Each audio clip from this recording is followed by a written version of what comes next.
gentlemen and female gentlemen, brothers and sisters that have a hot love between one another, I hope you are ready for the deep dive into Game of Thrones lore. That's right. As you know, I, Lord NUXALORE, will consume all lore, all right? Warhammer, consumed. Star Wars, consuming. And everybody else. Dude, I'm covering every tiny bit of lore in every recess of the galaxy. And apparently, Game of Thrones lore kind of goes crazy. In fact, in the Blu-ray releases of Game of Thrones, there are different lore bits narrated by the actual actors of Game of Thrones to narrate different parts of the Game of Thrones lore, and apparently this is the best way to actually understand all of the lore, apparently. So as a consumer of lore extraordinaire, a god of lore, I figured this is how we're gonna get things off. So today we're gonna go through every single lore bit that is exposed in Season 1 of Game of Thrones, which goes all the way back to the beginning of time. I think the first one is specifically going to be talking about the Children of the Forest and the First Men and the doom of Valyria and all that stuff. Apparently, everything is here. So I watched the shows casually, never made videos on them, remember the basic plot lines. However, lore-wise, your boy is flying blind, okay? So here we go. Here's the full lore and history of Game of Thrones. Well, this is probably 10,000 likes, and we'll do part 2 and more deep dives and dives into the magic system and the different gods and stuff. But, all right, let's get started. Bappity boopity. In the Dawn Age of Westeros. Holy shit, Bran sounds young. Oh my god, does he sound young. Before the coming of man, and the Before the coming of man. I don't know, this man is coming. I am so ready. There's apparently crazy theories. I don't know, we'll do all the Game of Thrones lore if we must. All right, let's see what we got. Raising of castles and cities, there were only the children of the forest. Little is known of them now, but it is said they were small in stature, dark and beautiful, and no taller than children when grown to manhood. Well, I guess that's why they're called the Children of the Forest. Bro, wait, so the Children of the Forest are just ancient midgets that used to rule the Westeros before, like, humans showed up there? That's the Children of the Forest? They lived in the depths of the forests and hidden villages, crannogs and caves. They hunted with weirwood bows and armed themselves with blades of obsidian. All right. Their wise men were called blades of obsidian? Isn't that Targaryen steel? No, that's not Targaryen steel, but isn't it? Seers, and were possessed of powerful magic. They worshipped nameless, faceless gods of the forest, stream, and stone. According to legend, it was they who carved faces in the great white trunks of the majestic weirwoods. Wait, so the faces in all the trees in Game of Thrones are all from the Children in the Forest. The Children of the Forest. These primordial creatures that used to live in Westeros long before the people. So why did like the Starks and so many of them worship the weirwood trees? Right? Isn't that a little weird? Like, why worship the weirwood trees if they're some sort of god of some sort? I don't know. It's interesting. It's interesting. Unless the god is actually real. The cultures merged with time? Alright, I guess we'll see. Their deep-cut eyes were red with sap and ever watchful. 12,000 years ago, the first men came from the eastern continent, crossing a land bridge called the Arm of Dawn. Riding their great horses yes. and wielding weapons of bronze, they cut down the children's forests and weirwoods. Oh my god! A terrible war raged between the children and the first men. So the first men are the original people that are in Westeros, right? The original humans that lived in Westeros, these are the first men, okay? And they came and massacred the Children of the Forest and cut down their trees, which were worshipped as gods back in the day. Are the current humans in Westeros the descendants of these first men? Okay. That lasted for centuries. At long last, the two races sought an end to the years of horror and bloodshed. Oh, peace! They Peace! met on a small isle in the centre of a great lake called the God's Eye. It was there they forged the pact. The first men would be granted dominion over the coastland, the mountains, the high plains and the bogs, but the deep forest would forever belong to the children. Is the deep forest like the north, the northerners? So they ended up making peace. They didn't actually massacre these Children of the Forest. So why are there no more Children of the Forest? In modern day Game of Thrones, there are no Children of the Forest. Like, they're all kind of seemingly extinct. I mean, one shows up, like, later in the north, but I don't think that's even I don't even know if that's canon. That's wild. Okay. And I guess they have different religions. I guess the Weirwood is much more focused on the religion of the children of the forest. And no weirwood tree would ever again fall to man's axe. Yeah! To seal the pact before the gods, the children carved a face in every weirwood tree on the island, which came to be known as the Isle of Faces.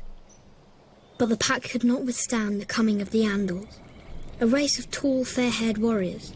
They attacked with fire and weapons of steel, slaughtering the children of the forest wherever they could find them. Oh god, this is so sad. Like, why do we even need to know all this? Dude, the fact that George R.R. Martin came up with this shit, like, literally came up with all of this shit. Like, dude, the children of the forest were there, and then the first men showed up, and then they killed all of these guys, and then they made peace, and then they divided the land, and then the Rhoynar came. The Rhoynar massacred them. They're not even around in modern Game of Thrones. The fact that 12,000 years ago this all went down is like why George R.R. Martin is actually a genius of storytelling. Burning out their weirwood groves, hacking away at the faces of the old gods, and spreading their own religion through the land. Wait! Centuries of war followed. Wait, their own religion? Is that the religion of the Seven? So the Seven, that's the current religion in the Game of Thrones, in Westeros, is the Seven. That's why they're all the septs and all that shit. So is that the Rhoynar that did that? And the Andals conquered every kingdom in Westeros, save one, the North.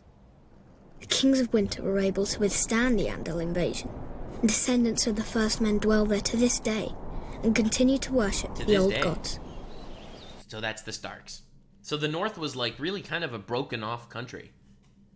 The North was never fully taken over by the Rhoynar. God damn. As for the children of the forest, those who survived the slaughter were said to have fled far north and have not been seen again. Most assume... And they're above the wall. So that's where the rest of the remaining first men, the remaining first men are. No, not the first men. The Rhoynar are later. These are the Andals. Okay, all right. These are the children of the forest. Okay, children of the forest. Dude, I have to understand all the lore, okay? This is the lore dive. We're going to have to go through all the theories and everything later, all right? This is the Nuxanor lore dive and all of Game of Thrones lore. It all started in Westeros. You had the children of the forest. They worshipped the old gods. They put the faces of the gods in the weirwood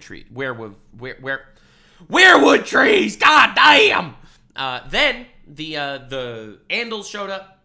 The first men showed up. They had war, obviously, as people do. They ended up making peace. Then the Andals showed up. They massacred the children of the forest. The children of the forest fled north, which is above what is now a wall. I don't know if there was a wall yet at that point, but they fled above where the wall ended up being. To fuck trees or whatever they do during their free time. And then you had the incest-loving first men that that created the whole dynasty of Game of Thrones. The incest simulator, but all right. This is pretty awesome. Okay. So the Starks were around back then as the king of the North or whatever that must have withstood that attack from the Andals. All right. They're long dead, and some don't believe they ever existed. They live on only through song and legend, it's a mystery. And in the faces of the weirwood trees. God, that's so good!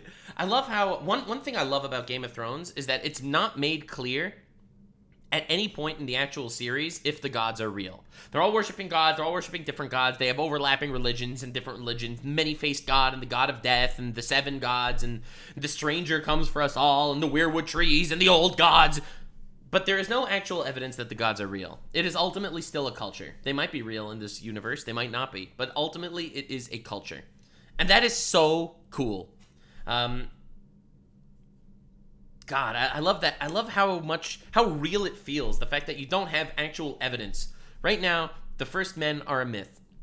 Well, maybe not the first men as much as the children of the forest, the little tree fucking midgets that are running around. But those guys are a myth. They might have been real, they might not have been real, but goddamn. All right, so that was the first part. The Age of Heroes. When Aegon the Conqueror invaded Westeros, he had 7 kingdoms to contend with. So Westeros, 7 kingdoms before Aegon showed up. It was the North. Okay, I'm gonna get this so wrong.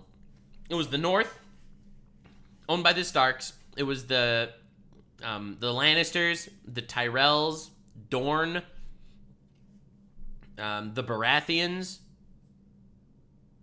Okay, whatever, that's 5. But basically, each of them were all individual kingdoms. And Aegon the Conqueror, he was the Targaryen guy that showed up and fucking took over the entire continent, right?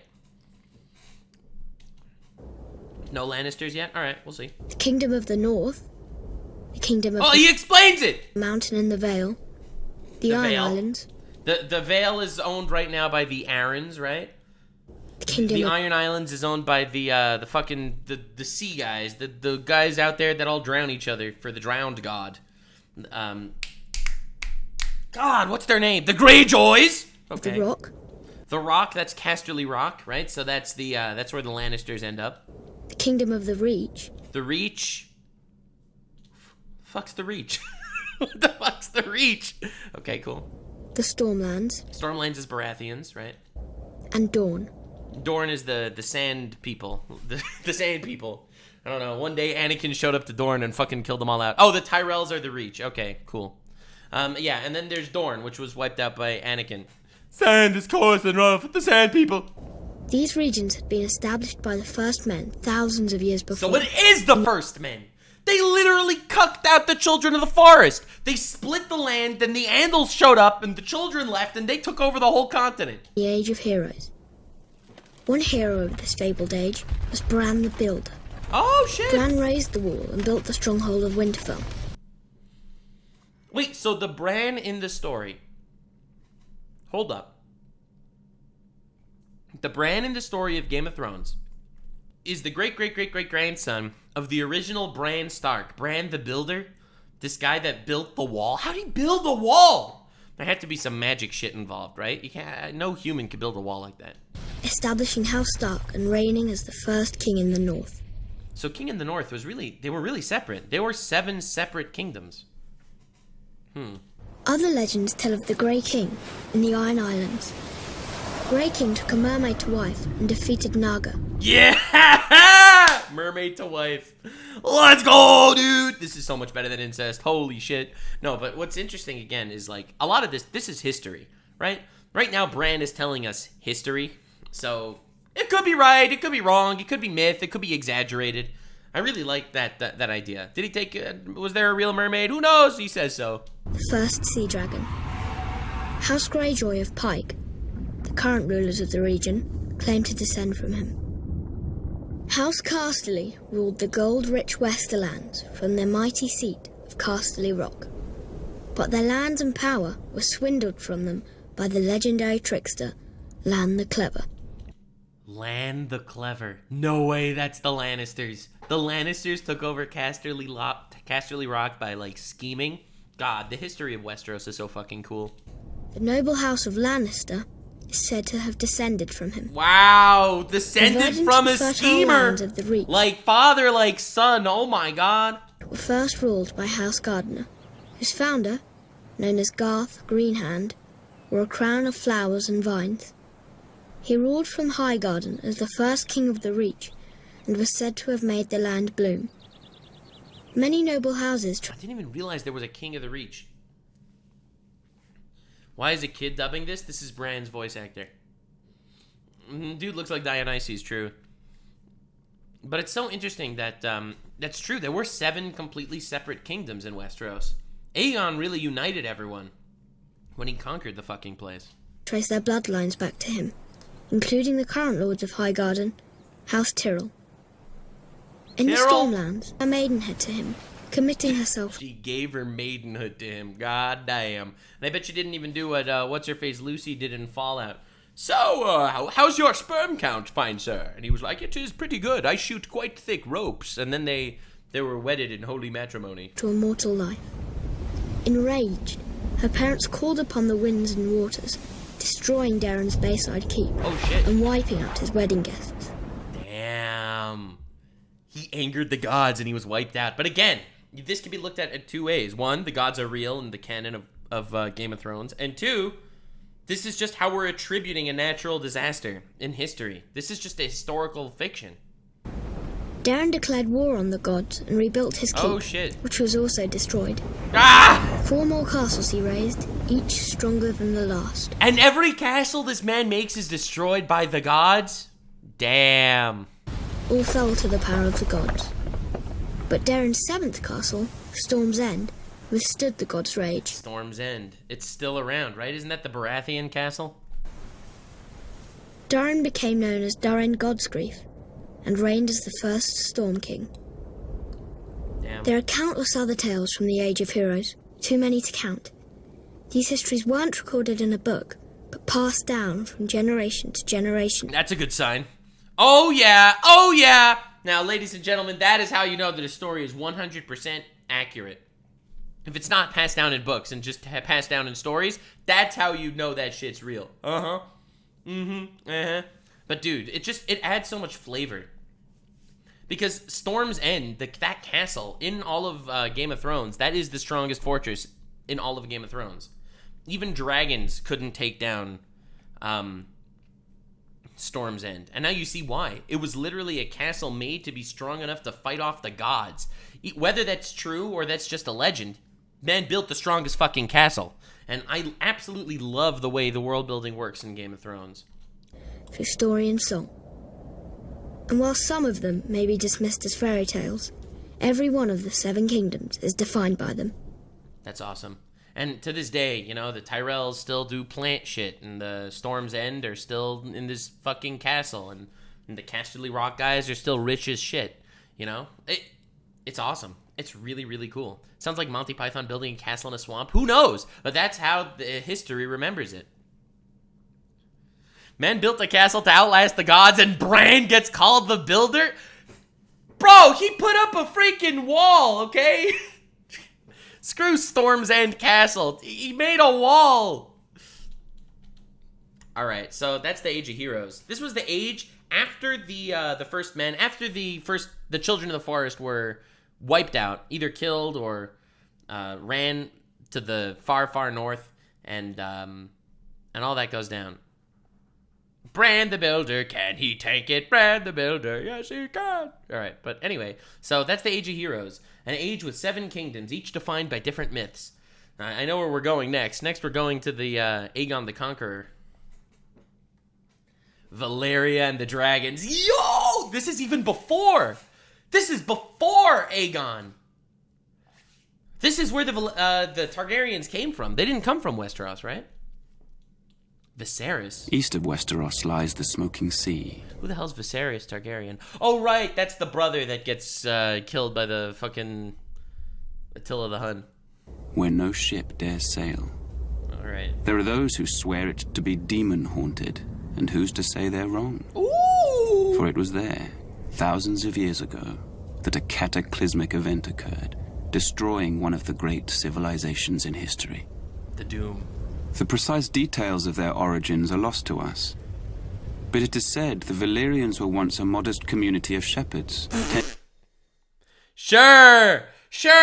Dude, I love how this is a Targaryen, a psychopathic, egotistical Targaryen telling this story, okay? So, when he's like, they were a modest people of shepherd, they were probably total fucking psychos. Tending their flocks on a small peninsula of the Great East. Simply tending flocks and masturbating. Nothing of a threat to the world. And continent.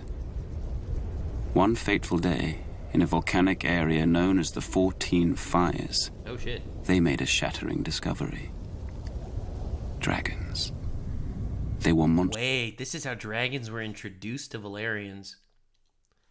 Oh god. Monstrous scaled creatures with massive wings, sharp claws, and fiery breath.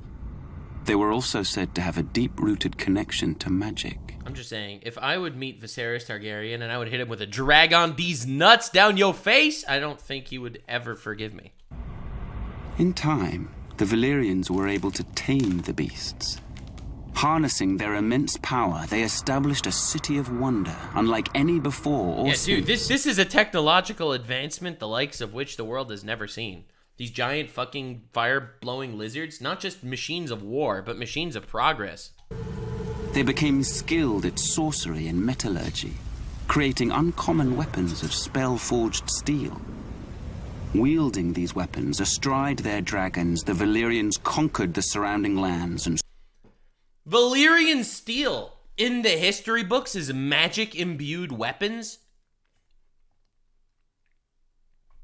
Wow, that's interesting.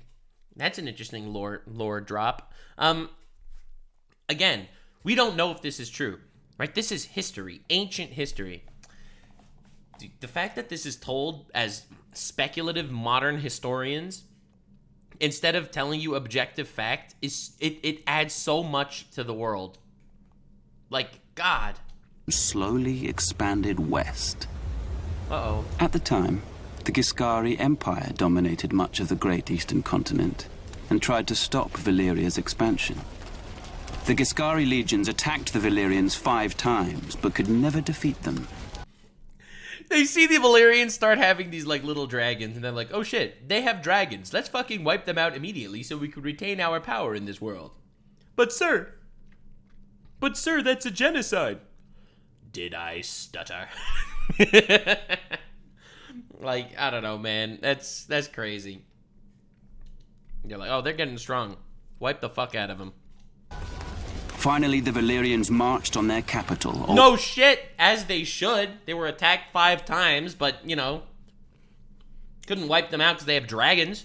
Gis, and obliterated it, turning its streets and buildings to ash with dragon flame, and wiping the Giscari people and their culture off the face of the earth. I wondered why I never heard of them. The Giscari were the powerhouse of Essos, right? This is the eastern continent. So they were the powerhouse of Essos. But the Valyrians, some random sheep-fucking nomadic group of schmoes, got dragons. And that changed everything. Holy shit. That's wild. It just goes to show how, the turns of history are so definitive. You could have the strongest country ever and the strongest military, but eventually some other force just makes some sort of technological advancement that's too strong, and you will be nothing but a memory. Like, that's wild. Look at the Byzantine Empire. Like, just the amount of land that the Byzantine Empire actually had is insane. The freehold of Valyria... But did they have dragons? No, they did not. Valyria, as it came to be known, became the most advanced civilization in the known world, with its own language, gods, and culture. It's so advanced, they even had their own gods. It's like, again, did they make these gods up? Like, why is that? Like, what does that make them advanced? I don't know. I love how gods are so mysterious in Game of Thrones that it's not actually revealed whether they, actually exists. It's Lovecraftian in a way that they're kind of there. Sorcery seemingly does happen, but what? I don't know. I love the non-definitiveness of religion and magic in Game of Thrones. It's one of the most interesting power systems of all time. Honestly, what a really interesting analogy. Magic and gods in Game of Thrones, I think, are a masked version of what the gods and magic is like in Elden Ring. That there are these outer gods, and there are these... And obviously both written by George R.R. Martin, right? So both have these outer gods and these communions that you can attach to, but not that the people can actually recognize. Except in Elden Ring, you know for a fact they're there. Magic is very real. But in Game of Thrones, it takes a much more, I guess, realism approach, which I think makes the political landscape so much more interesting. The Valyrians' reach extended far and wide, covering most of the continent. Great cities were built and roadways paved. How on earth did this nation fall? They seem too strong. All of which led back to Valyria. The freehold would prosper for nearly 5,000 years. I was gonna say, when I was doing the Star Wars lore dive, the most inaccurate part of Star Wars lore is the fact that there was a democracy that lasted 1,000 years. That was what I was gonna say. Valyria lasted 5 millennia? Oh, that is a super civilization, the likes of which we have never seen. We don't have a history that goes back more than 5,000 years, unlike any existing country, basically. I don't know, maybe like Egypt. But, God, that's crazy. But it was not to last.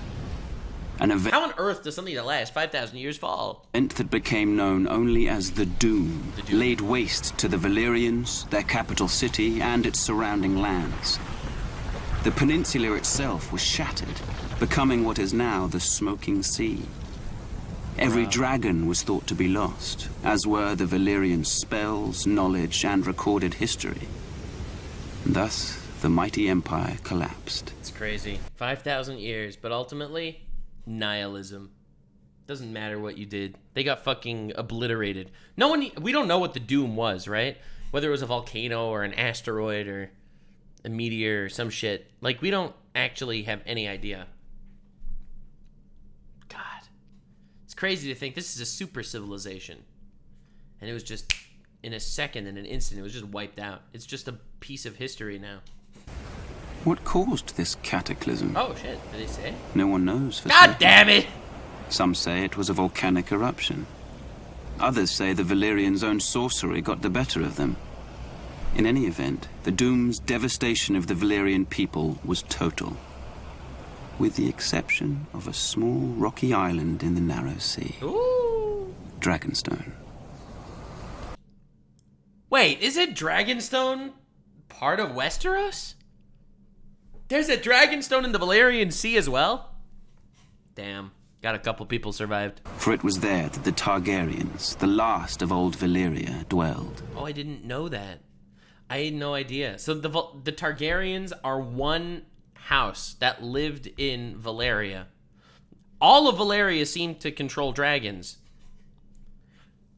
But they were the only survivors of Valyria. Shit, that's crazy. And the Targaryens went there because they had visions of the Doom? Damn, okay. A Targaryen foresaw the Doom and left for Dragonstone? Bro, I am so locked in. Game of Thrones lore is fantastic. The history, the nations, the people. God, the mystery. They would lie in wait for another 100 years before unleashing the fury of the dragon on another continent. Westeros. Yeah. And that's the incredibly legendary Aegon the Conqueror, right? That's what he does. The history of the Night's Watch. Okay, dude! I'm so excited we're doing this, goddamn. Alright, Night's Watch. So wait, so the Night's Watch technically... Right. So Bran the Builder built the wall before the Targaryens ended up showing up to Westeros, right? So technically, the Night's Watch is something that existed before Aegon the Conqueror showed up. I didn't realize that it was so ancient, but yeah, obviously it has to be, because the wall was built to keep out the White Walkers or whatever. Night gathers. God, Jorah Mormont's such a good actor. And now my watch begins. It shall not end until my death. I shall take no wife, hold no lands, father no children. I shall wear no crowns and win no glory. I shall live and die at my post. Yeah. Eternally maidenless. See, everyone thinks that people in my chat are just virgin incel losers, but actually they're members of the Night's Watch, okay? Take that, haters. And the sword and the... I shall fuck no bitches. Come no sperm and goon no longer. I shall sign up to no OnlyFans and no woman. I shall be the big spoon. Okay, never mind. Darkness. I am the watcher on the walls. I am the shield who guards the realms of men. God, I freaking love the taglines, the logos, the chants and the vows that you have these people take. The cultures feel so alive and real. I think it's because of the history. There is so much history there, so it's so much easier to make it feel real when it's based on 1,000 years of written history. Dude, honestly, A Song of Ice and Fire lore is it's a marvel of modern fantasy writing. I pledge my life and honor to the Night's Watch. For this night. And for and all the nights to come. Yeah. Legend. tells of a winter that lasted a generation. Oh shit. And of a vast and terrible darkness that fell across the land. Somebody's coming, and it's not winter! Sorry. It came to be known as the Long Night. In the midst of this darkness, the White Walkers emerged from the far north. Right, and no one believes this shit, right? Like, I know that this is just part of the Night's Watch gospel, but no one actually believes that there are real White Walkers, right? With their armies of the dead, they waged war against the living, laying waste to villages and holdfasts, leaving terror and destruction in their wake. Or at least that's what the myths are. They can't be real, right? Zombie ice monsters? Please. After years of brutal conflict and unbearable loss, an alliance of the First Men and the Children of the Forest managed to drive the Walkers and their minions back into the frigid northern wastelands from whence they came. Wait, what? Wait. The White Walkers attacked the living people of Westeros in the past, back when the First Men and the Children of the Forest were around, and when they split the country, and somehow they were able to hold them off and push them back north? How? How on earth did they do that? They didn't have dragons. Oh my god. Okay. Shit, God, it kind of sucks that the Children of the Forest are gone. Again, this could be a myth, but it's likely real. To prevent another invasion, the First Men erected the wall. Something's erect, and it's not just the wall. All right, enough of that. A massive fortification, 700 feet in height. Fuck, dude. Stretching from the Frostfang Mountains in the west to the Bay of Seals in the east. The Bay of Seals, and not the Navy kind. Bro, 700 feet tall? How on earth did they do that shit? That had to be done with magic, right? I guess that's another really interesting part of Game of Thrones, right? Like, you'll have people like, what's his name? Tyrion, the goat. He'll walk around the whole time, and he will talk about how, you know, it's an impossibility. It's an impossibility that there are actually... that there's magic, that there are these death walkers and shit like that. But then you show him, but explain this. And they show him the fucking ice wall. A 700-foot tall wall of ice. Like, we have no scientific explanation for this. Like, maybe there was some way they did it. Maybe it was some way that we don't understand or that was lost to time. It was a structure unlike any ever built. Indeed, some maintain it could only have been completed with the aid of giants, or using the powerful magic of the ancient Children of the Forest. But the irony is, people don't believe in that anymore, and that just leaves you with a big question mark on the world. This is how you do world building right, honestly. It's like, this is a glaring proof that there is some sort of magic, or giants, or mystical creature, or something. And yet people are still not willing to accept it, despite the fact that this is living, breathing proof that something sussy is going on. Oh, it was before Newton invented gravity. They just built the Western Wall before Newton invented gravity, so like, whatever. It was okay. Men were required to guard and maintain it, and thus the Night's Watch was born. Yeah. A sworn brotherhood, tasked with defending the realms of men. Hold fast, brothers! Don't let the goonery control you! Against the dark forces that lay beyond. Upon taking his vows, a brother of the Night's Watch serves for life. It is a life of hardship and great sacrifice. Yeah. So the oath must not be taken lightly. I don't know, this fucking sucks. I would never join the Night's Watch. Holy shit. The punishment for desertion is death. Tonight, my goon has ended. His goon has ended.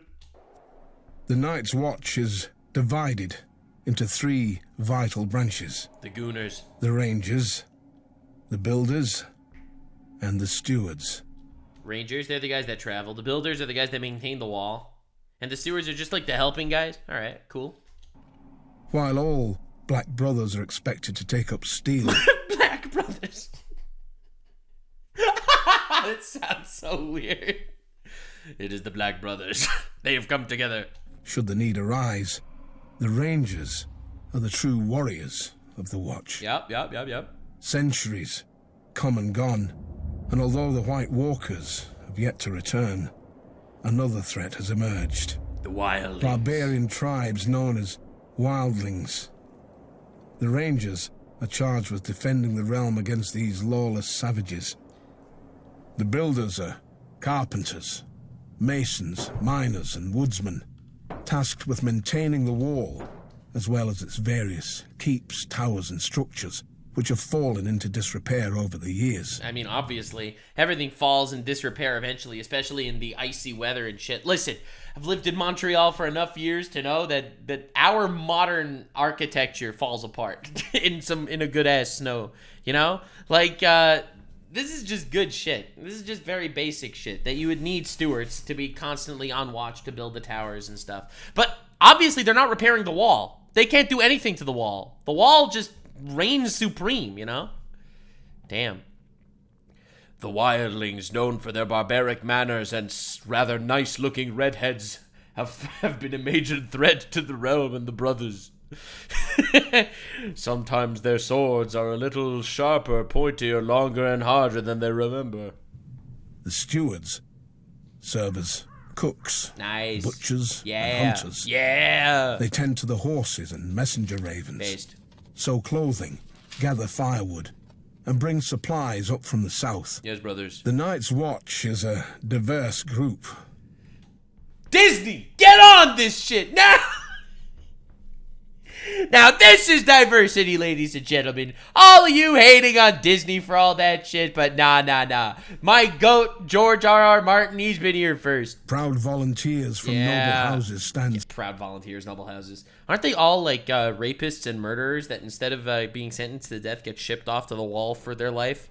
Like, isn't that... Oh, or is that just now? Now in an age where they don't believe in this. They have nobles, femboys, rapists, and murderers. A diverse group. No, but like, interestingly enough, I guess that was back in the day. Because the modern day wall is a disrespected position. They don't believe in this old shit anymore. They're like, oh, that ancient history, that's just myths, and that's a lot of hooey. Zombies and dead people, you have a big fucking wall. Side by side with petty thieves conscripted from dungeons. Yeah. Class distinctions are left behind, Yeah. as are past misdeeds. You go to the wall, you are born anew as a brother in black. A man gets what he earns Yeah. on the wall. God damn. And even the lowliest gutter snipe can rise up in rank if he proves himself worthy. For thousands of years, the brothers of the Night's Watch have stood their lonely vigil. As the seasons changed, as brutal wars raged in the south, as dynasties rose and fell, the Night's Watch endured. It's ironic. They just don't get mixed up, right? No matter how many different wars go down throughout Westeros, the Night's Watch just stands here on the wall. It's not their job to involve themselves with the petty scuffles of man. Bro, these are like the fucking custodies of 40k, you know?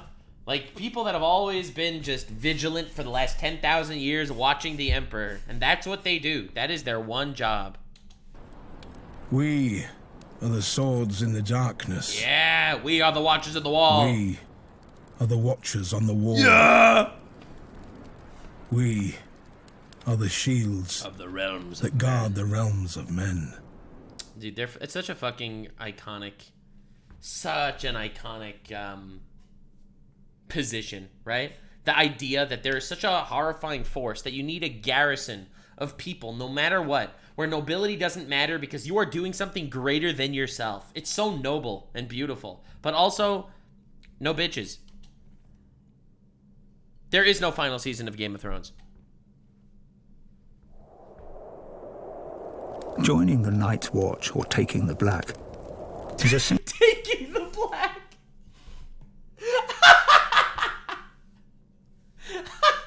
Have you joined the Night's Watch? You must go to blacked.com in order to fill out the form to join the Night's Watch.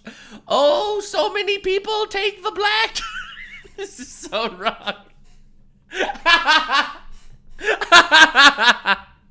Oh my god. And get honour for any northerner. Yes.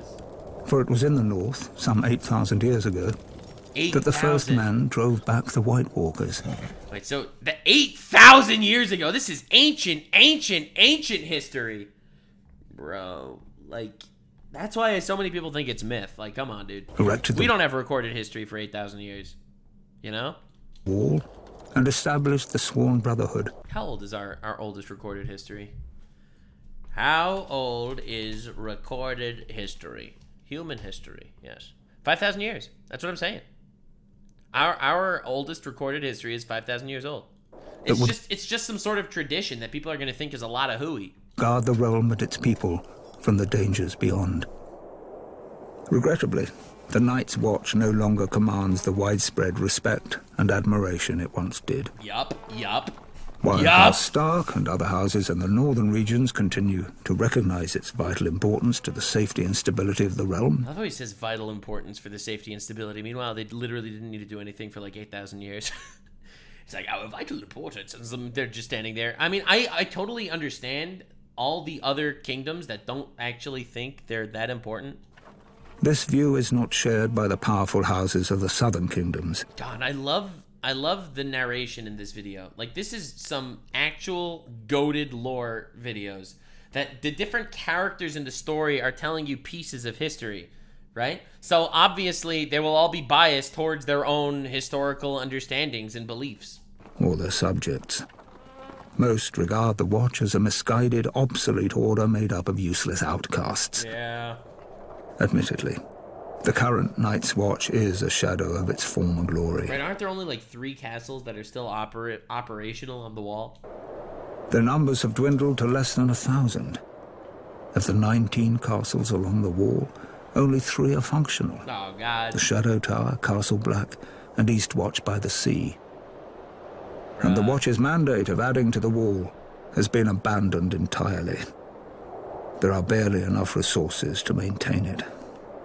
That's rough, buddy. Recruiting officers, known as Wandering Crows, scour the dungeons and slums of the realm in hope of... Oh my god, they just want fresh meat. It's so ironic. When the Lord Commander Mormont, right, was talking about it a second ago, the Night's Watch sounded so heroic. It sounded epic. It sounded larger than life. We are the Watchers of the Wall. We are the shields that guard the realms of men. And now Maester Luwin is talking, and it's like, and we send people to the dungeons to try to find maybe a nice psychopath to join us. Finding men to fill the ranks. While there is still the occasional highborn volunteer, the newest recruits are almost entirely made up of lowly criminals. Thieves, rapists, and murderers. That's not good. Sentenced to the wall as punishment for their crimes. Honestly, it's such a good punishment. Like, you just put them on the wall, and if they ever leave, they get executed. Bro, dude. That's probably why the other, all the kingdoms don't really care that the wall is still going on. Like, because it's just the ultimate prison. It's the ultimate punishment. It's like, well, we can make the wall happy. We make the north happy. Every time we have a fucking rapist or murderer in our ranks, we just send him up there. We'll never see him again. Right? Like, god damn. That's rough.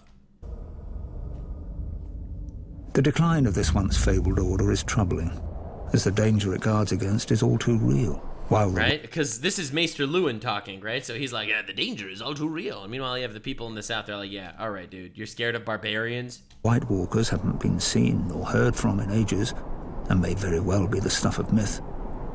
Barbarian tribes that dwell beyond the wall, known as wildlings, have been a menace to the north and its people for generations. Right? They can even climb over the wall, right? Like we saw in Game of Thrones. Like, these guys are annoying. These guys are really annoying. It's not just criminals. One of them just refused ennoble sexual advances. That's a really good point, right?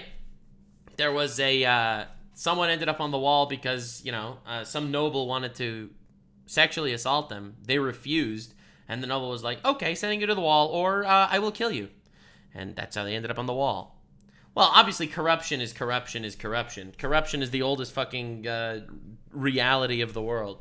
At certain points in history, the disparate wildling tribes have united behind a single leader. A king beyond the wall. Oh, shit. Wait, this is a new thing. There was never a king. All the different wildlings are all united. This is a real fear. And attempted large-scale attacks against the realm. But thanks to the resourceful and courageous men of the Night's Watch, these so-called kings were soundly defeated. While many have lost faith in the Night's Watch, the people of the North are steadfast in their belief that the Black Brothers will answer the call of duty. But with winter coming, diminished numbers, and a lack of widespread support, will they be ready? That's the hope. That's the hope. Yeah, they'll be ready. The History of the Night's Watch by Tywin Lannister! I was waiting for this. We just got the History of the Night's Watch by people that have committed their lives to the Night's Watch. Here's Tywin. He is the ultimate, blasphemer, right? This man, he doesn't believe in shit. This man just believes in money. He is the ultimate cynic. And now we're getting the History of the Night's Watch from his perspective. Dude, this is just a fucking masterclass in historical lore dives. I'm so happy we're doing this. 10,000 likes and I'll do another one. They have more. But we're just getting the lore. Just getting the lore. Long ago in the wintry north, an army of demons emerged from beneath the icy ground and spread darkness and despair across the land. Wait, does he believe this shit? He doesn't believe this. Astride their monstrous spiders, flanked by giants, they wreaked havoc on the innocent, slaughtering thousands.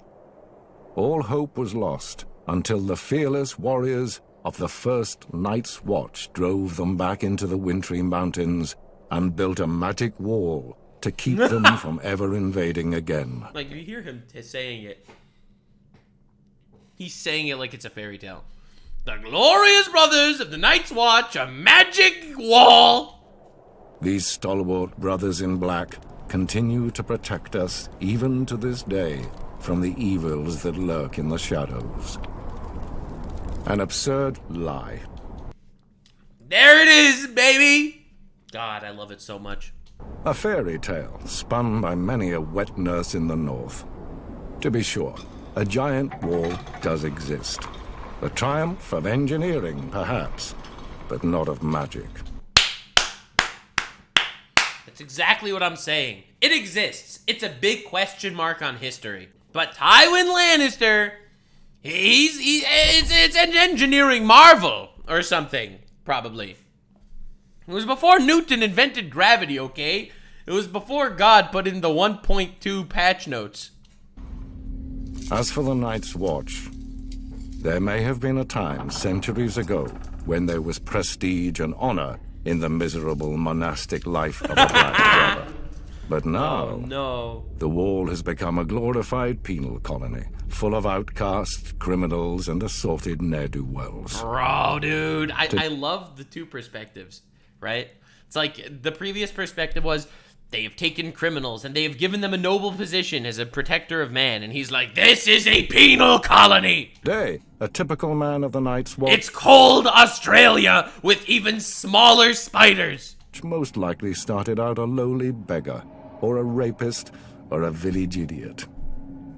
As for the few high-born watchmen, they either fought on the losing side of a war, or were disowned by their parents for one reason or another. God damn. Those who persist in defending the Night's Watch will claim the Seven Kingdoms need protection from the wildling tribes of the far north.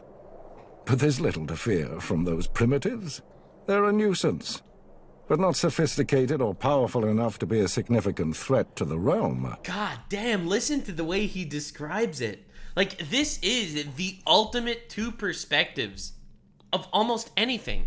One person will say it's important, one person will say it's not important. They'll give their side, they'll give their side. We are looking at the same exact situation. And because of personal biases, personal upbringing, personal philosophies, they can give one objective fact. There is a 700-foot tall fucking wall. That is an objective fact. And you can have two completely different perspectives on how to deal with that shit. Honestly, it's just a marvel of world building that this can happen. And any talk of White Walkers returning with their armies of the dead and their giant spiders and their snarks is just that. Talk. God damn! Bro cooked. Bro fucking cooked. This is world building mastery. Instead of giving us an objective timeline as far as the history of the world, this does such a much better job as giving us a historical look at a historic timeline, right?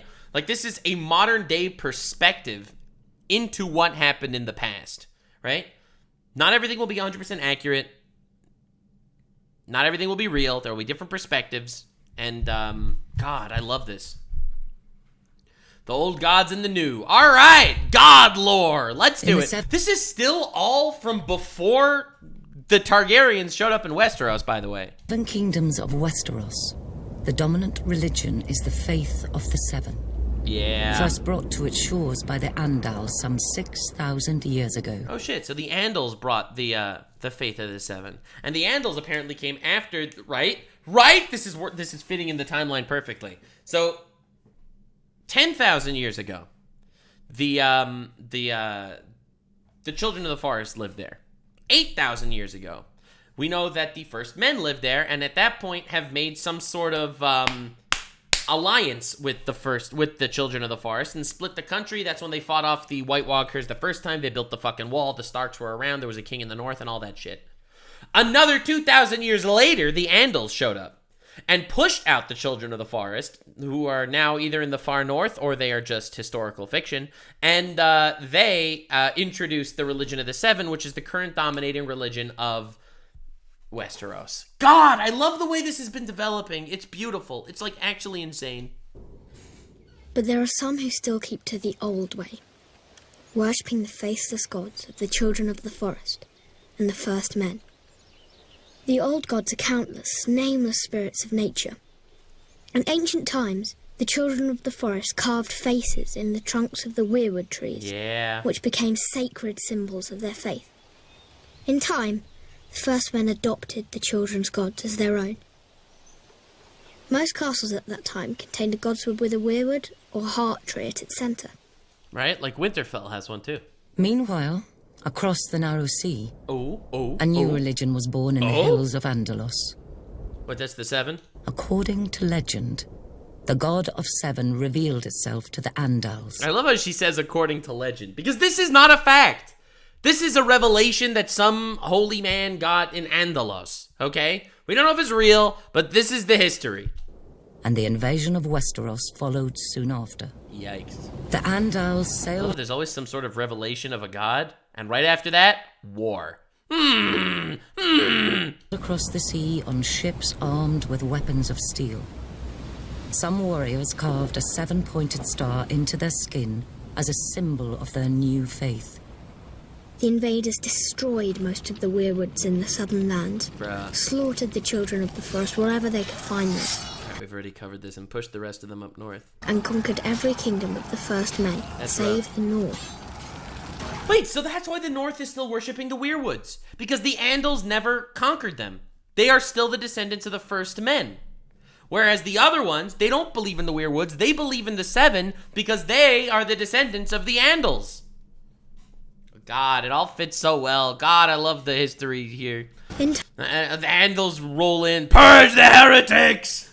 For the Emperor! Time, the faith of the Seven spread like wildfire throughout the land. The Seven is a single deity with 7 aspects, each symbolizing a different area of life, though most people refer to the Seven as separate gods. The Mother is prayed to for mercy and watches over fertility, childbirth, and peace. Wow, that's not woke enough, bro. Can we get some Sweet Baby ink on this house? The Mother, known for war! Can we please get some of that? Yeah. The Father sits in judgment over souls. The warrior is prayed to for protection, valor, and skill in battle. All right. The crone is the symbol of wisdom and foresight. Oh shit, I thought the crone was gonna be death. Big skeleton looking guy. The smith watches over creation and craftsmanship. The maiden symbolizes purity, love, and beauty. And the crone comes for us all. Finally, there is the stranger. Oh, the stranger, not the crone, never mind. Rarely prayed to. Yeah, god of death. Represents death. Damn, that's awesome. But what's super ironic about this is you could tell how much inspiration George R.R. Martin took from history writing this. Like, this sounds a lot like the Christians invading the North America, pushing out the Native Americans. They each had their gods of nature, and the Christians had a single god split up into 3 parts, you know? Similarly, how they have like a god split up into 7 parts. The Christians are like, it's a trinity, right? So they have 3 different aspects in some way. Like, you definitely can see the inspirations taken from actual history here. Faith is highly organized and deeply influential in Westerosi politics and culture as the official religion of the monarchy. The official religion of the monarchy. Damn. There is no separation of church and state in this place. Worshippers gather in temples of the faith called septs. Septs for the 7 gods, makes sense. The seat of the faith is the Great Sept of Baelor, which is located in the capital city of King's Landing. Damn, it's such a nice building. Hope nothing happens to it. Still, in the north, where descendants of the first men dwell, worship of the old gods. No, not sect. Sept. S-E-P-T. Like, it's their 7 god. They're called septs. The churches. It's a cool... I like that they just didn't call it church. That would sound cringe in a world like this. Continues to this day. And the sacred faces of the weirwood trees keep close watch over the faithful. Yeah, alright. Robb Stark, the Field of Fire. Dude, Robb Stark, that guy's awesome. Damn. Hope he grows up, gets married, and has children one day. The ascension of Aegon Targaryen was confirmed. Oh, shit. Aegon Targaryen. Oh, God. Here we go. Aegon the Conqueror. And the fate of the 7 kingdoms sealed on the Field of Fire. Kings Loren Lannister of the Rock and Mern Gardener of the Reach stood against Aegon's invasion. They commanded a united force of 600 banners. Goddamn. 5,000 mounted knights and 50,000 men-at-arms. Bro! 5,000 soldiers, 5,000 knights up against a couple of Targaryen himbos on dragons.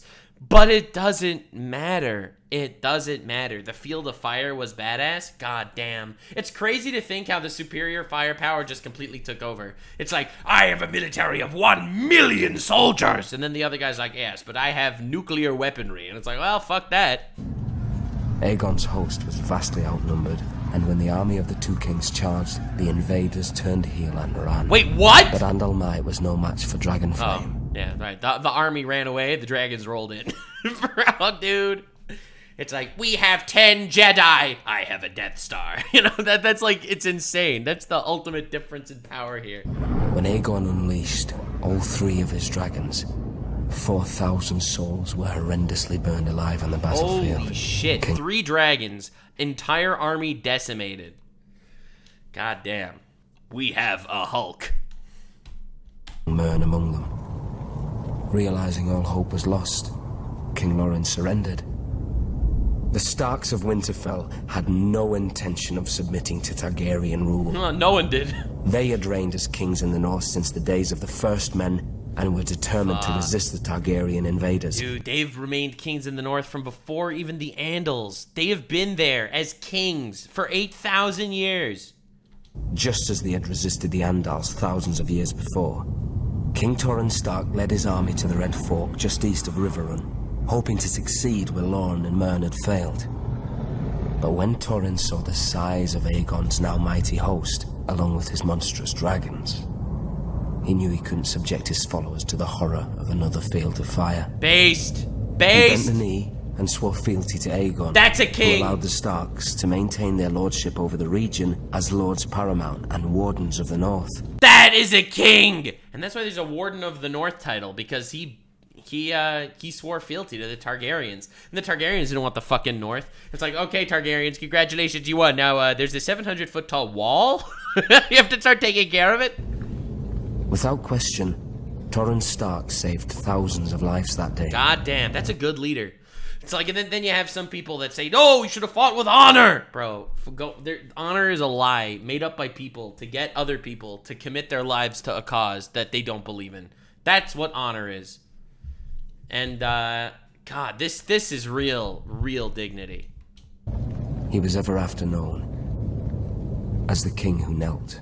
The King Who Knelt. That's such a terrible title, but ultimately, like, it's a dishonorable title, but that's a real king. That's a real king.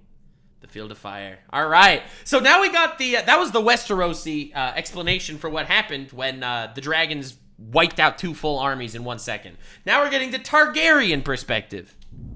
The days of the Andals were numbered. God damn. One by one, their so-called kings were bending the knee or facing the wrath of Aegon Targaryen. Yeah, he was a monster, Aegon. Aegon of old Valyria. I have to do a deep dive purely on Aegon conquering Westeros. That's gonna be fucking awesome. Aegon, who was blood of the dragon. Bro is just gonna glaze him for the next 5 minutes. I'm just ready for this man to get on his hands and knees and start sucking.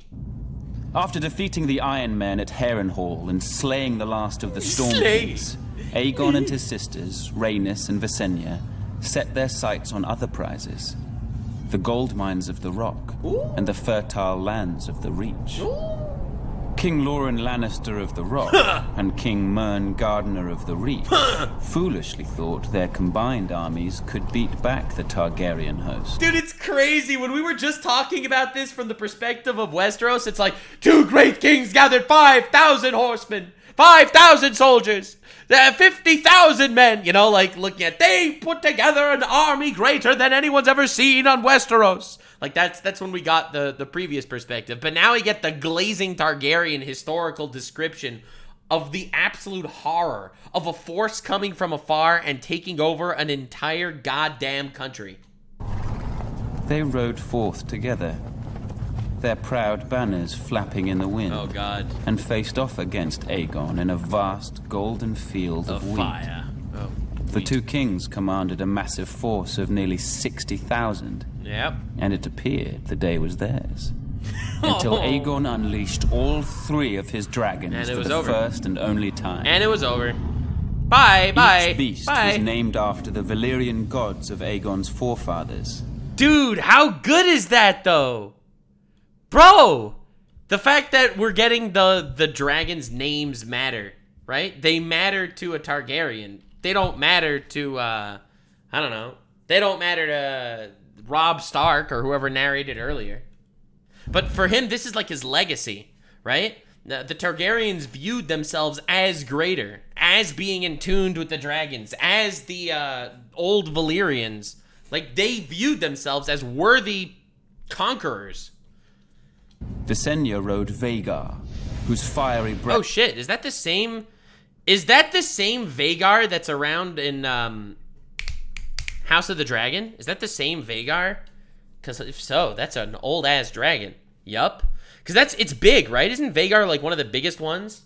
Breath could melt armor. Or is Balerion the Dread the biggest dragons? All right, maybe we'll do a deep dive in all the dragons of Game of Thrones. Naming your dragons after gods is a mood, dude, honestly. Rhaenys rode Meraxes. Meraxes, whose jaws were big enough to swallow a horse whole. Yikes.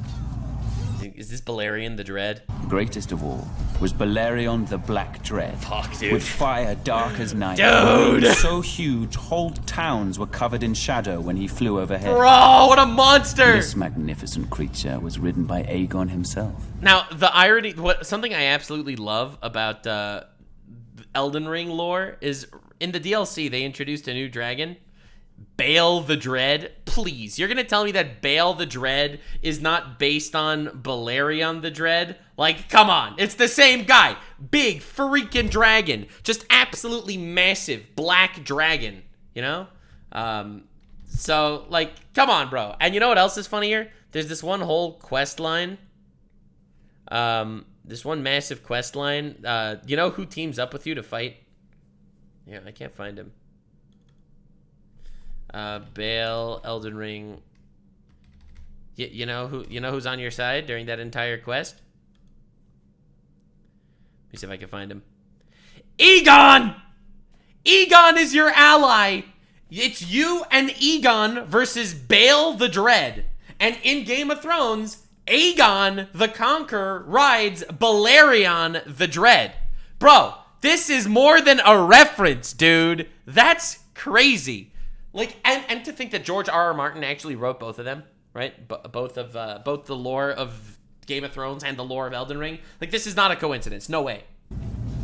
4,000 men were bathed in glorious dragon God, flame. why does he say it like that? They massacred 4,000 people in an instant! And he's like, glorious dragonfire. Day, on what came to be known as the Field of Fire. Oh, it was beautiful. Oh, nothing like fapping to the smell of corpses. King Mern was among the dead, and House Gardener... I think that Elden Ring is a spiritual look at the lore of Game of Thrones. I have to make some sort of video about it at some point, but I really think that the gods in Elden Ring are the same as the gods in Game of Thrones, except they're with the mask revealed. died with him.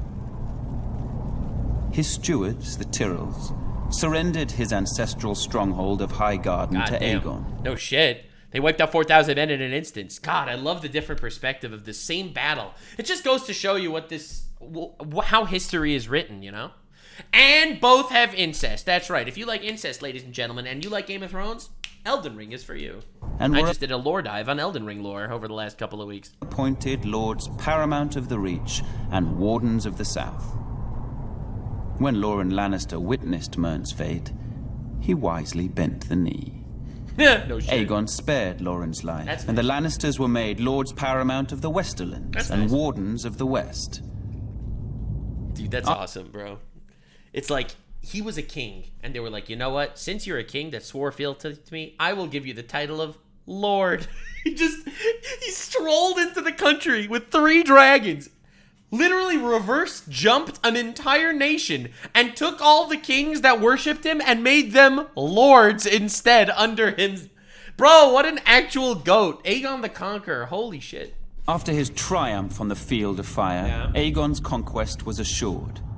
In a short time, the so-called 7 kingdoms were melted down in the heat of the dragon's flame and transformed into a single realm. Aegon would forever be known as Aegon the Conqueror. What a cool character.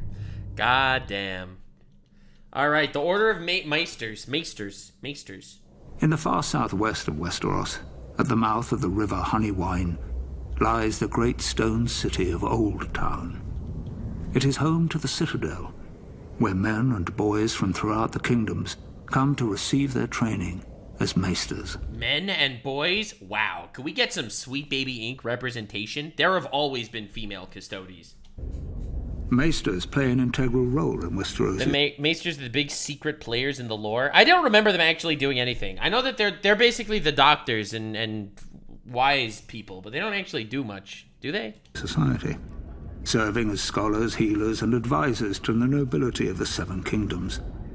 This venerable order of learned men dedicate their lives to serving the realm. That's nice. And are sworn to occupy a neutral position when it comes to power and politics. Upon completing his training at the Citadel and taking his vows, a Maester renounces his family name and takes a vow of celibacy.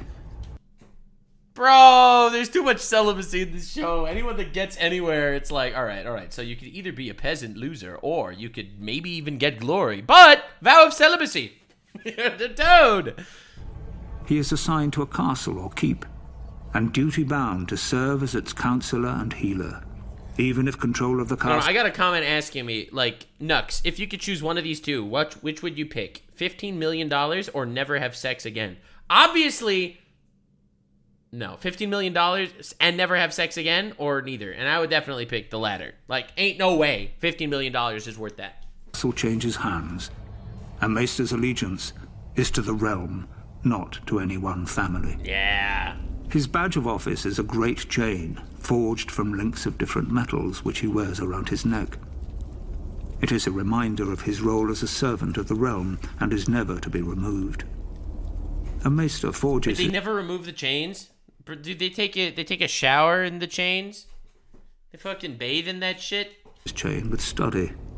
And dude, someone give them an MRI. They don't take the chains off and it just rips them to shreds. Each link represents the mastery of a different kind of learning. For instance, a silver link signifies master. What's with the vows of celibacy? Well, obviously, remember how we just talked about the obvious Christian influences on Game of Thrones culture? Like how the Andals invaded and wiped out all the old religions and stuff? Like, obviously, this is a reference to the Catholicism idea. Obviously, that's the whole gimmick here. But, again, it's interesting. Because in Catholicism, my understanding of celibacy was because, like, they're holy people, they're men of God or whatever. So therefore, they take the vow of celibacy. Not because, oh, sex is a distraction, right? Or go the ancient China route and make everyone a eunuch. No! That's a totally different thing. Listen, I'm not saying that everyone respects every vow they ever take. People in Game of Thrones don't respect these vows. Bro, everyone has sex in Game of Thrones. Three of the medicinal arts. A golden link represents the study of money and accounting. An iron link indicates knowledge of warcraft. Celibacy was to prevent the Pope from crowning his son as the next Pope? Wait, what? Is that real? Is that how... all right. We gotta look into that.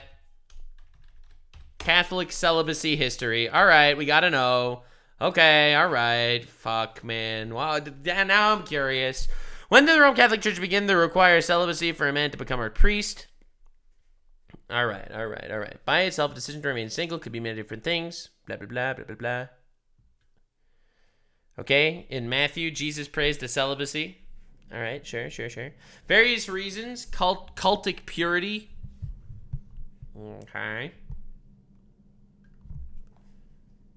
Okay, so the Second Lateran Council in 1139 made celibacy mandatory for future priests in the Western Church. In the last 40 years, the Catholic Church had allowed some married... Wait, really? Oh, some married Protestant ministers to be ordained priests after they became Catholics. Most of these priests, not full-time parish ministry. In 1967, okay. But I want to know why! Ravenry is an especially important skill for a maester, as it is he who breeds, trains, and maintains carrier ravens for the delivering of messages throughout the land. There are some maesters who have earned a link forged of Valyrian steel. Ooh. This signifies knowledge of the higher mysteries, commonly known as magic. Only one maester in 100 possesses such a link, as this field of study is frowned upon by many in the Order. Damn.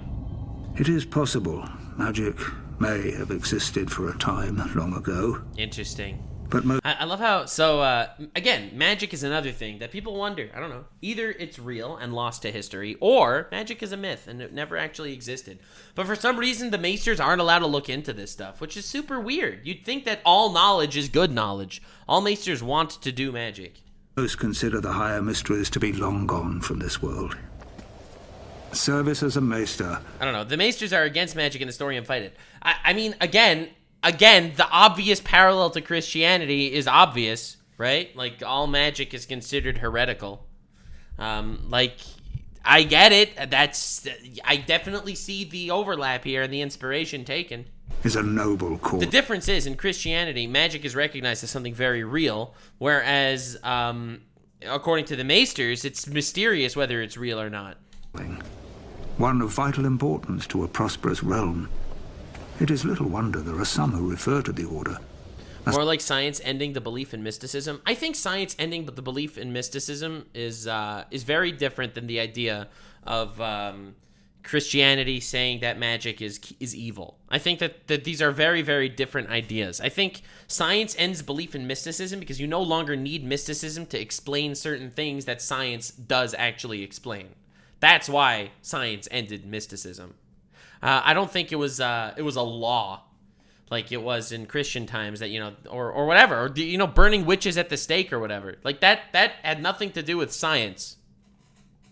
I don't know. I find it very, very interesting, honestly. I like looking at the lore of these different people. As the Knights of the Mind. All right, Mad King Aerys. All right, so we moved on. Aegon conquered. Aerys is the grandfather of... No, the father? Is Aerys the father or the grandfather of Daenerys? As word of King Aerys' erratic and troubling behavior... And he's the Mad King, right? Dany's daddy? Oh, he's the dad of Daenerys. Yeah, this guy's crazy. He's the guy that really finally caused everyone to rebel against the Targaryens. ...spread throughout the Seven Kingdoms. Lord Rickard Stark continued to serve his king faithfully as Warden of the North. He took a vow! The proud father of 4 children, his daughter, Lyanna, was engaged to Robert Baratheon, the young lord of Storm's End. Oh, and he loved her, right? And she died. And he had to marry Cersei. Oh, yeah. They got Aerys after generations of incest. Aerys Targaryen! Oh, no. Centuries of peace between the North and the Iron Throne ended the day Rhaegar Targaryen, Prince of Dragonstone, abducted Lyanna. Bro! I forgot about this. This is one of the most major plot points in all of Game of Thrones. The Prince Rhaegar kidnapped the fucking sister. And that's what caused her brother and her fiance, Robert Baratheon, and the Stark guys to make war. Good old political child abduction, I guess. I don't know, but is it confirmed in the canon that they are Jon Snow's actual parents? Like, this is one of the most pivotal moments of modern history. Enraged, Brandon Stark rode to King's Landing, demanding the release of his sister and the death of Rhaegar. Aerys arrested him for treason. Damn. And called his father to come to the capital to ransom him. Okay. When Lord... This is starting to come back to me. It's been so many years since I looked at Game of Thrones. Now that I'm absorbing the lore, didn't they burn them alive? Didn't this start the whole war? Rickard complied. Aerys, now utterly mad, arrested him for treason as well. Even though he didn't do anything. Lord Rickard demanded a trial by combat. Aerys declared fire the champion of House Targaryen. Oh and had my Lord God! Rickard suspended from the rafters of the throne room while pyromancers lit a blaze beneath him. He said trial by combat, and he said, okay, your opponent will be fire. And they burnt him alive for no reason. Holy shit. As he burned, Brandon was brought into the throne room. A leather cord attached to a strangulation device was wrapped around his neck. Aerys told Brandon his father was a dead man, but there was a chance to save him. A longsword was placed on the floor just out of Brandon's reach, and the more he struggled to reach it, the more the cord tightened around his throat. Brandon Stark strangled himself trying to free his father, who was roasted alive in his own armor. Oh my fucking God.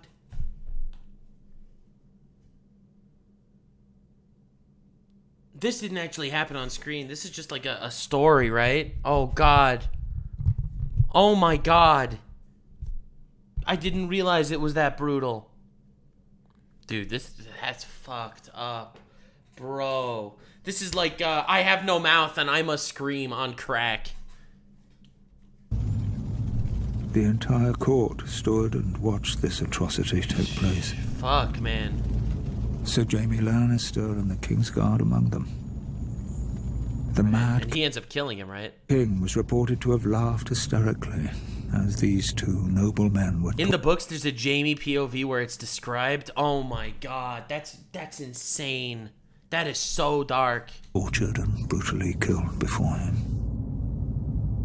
Seeking to rid the world of all his supposed enemies, Aerys called for the head of Rickard's younger son, Eddard Stark, and Lyanna's betrothed, Robert Baratheon. Oh my, and that's why they united against him. God damn, that's what caused Robert's rebellion. He sent word to Lord Jon Arryn, who had fostered both young men at the Eyrie, to apprehend them. Instead, Lord Arryn joined houses Stark and Baratheon in rebellion.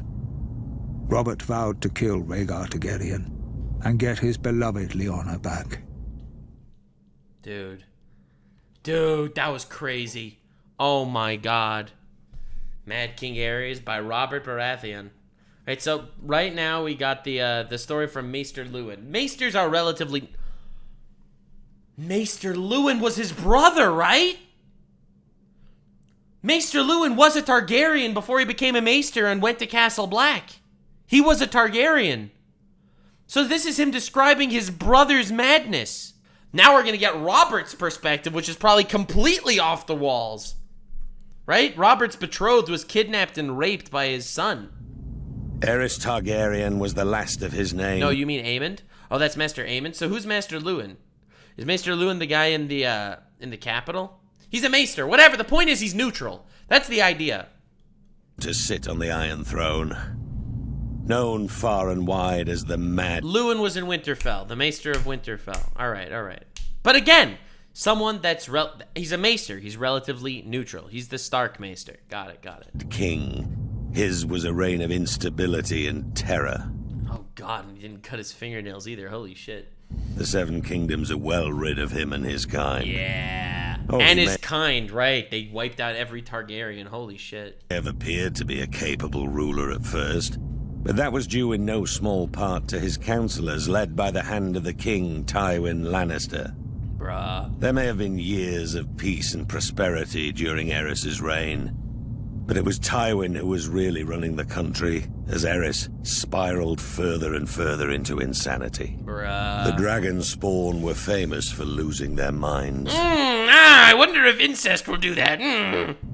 It was the price they paid for centuries of keeping the bloodlines pure. Oh, you know it, bro. Oh, God.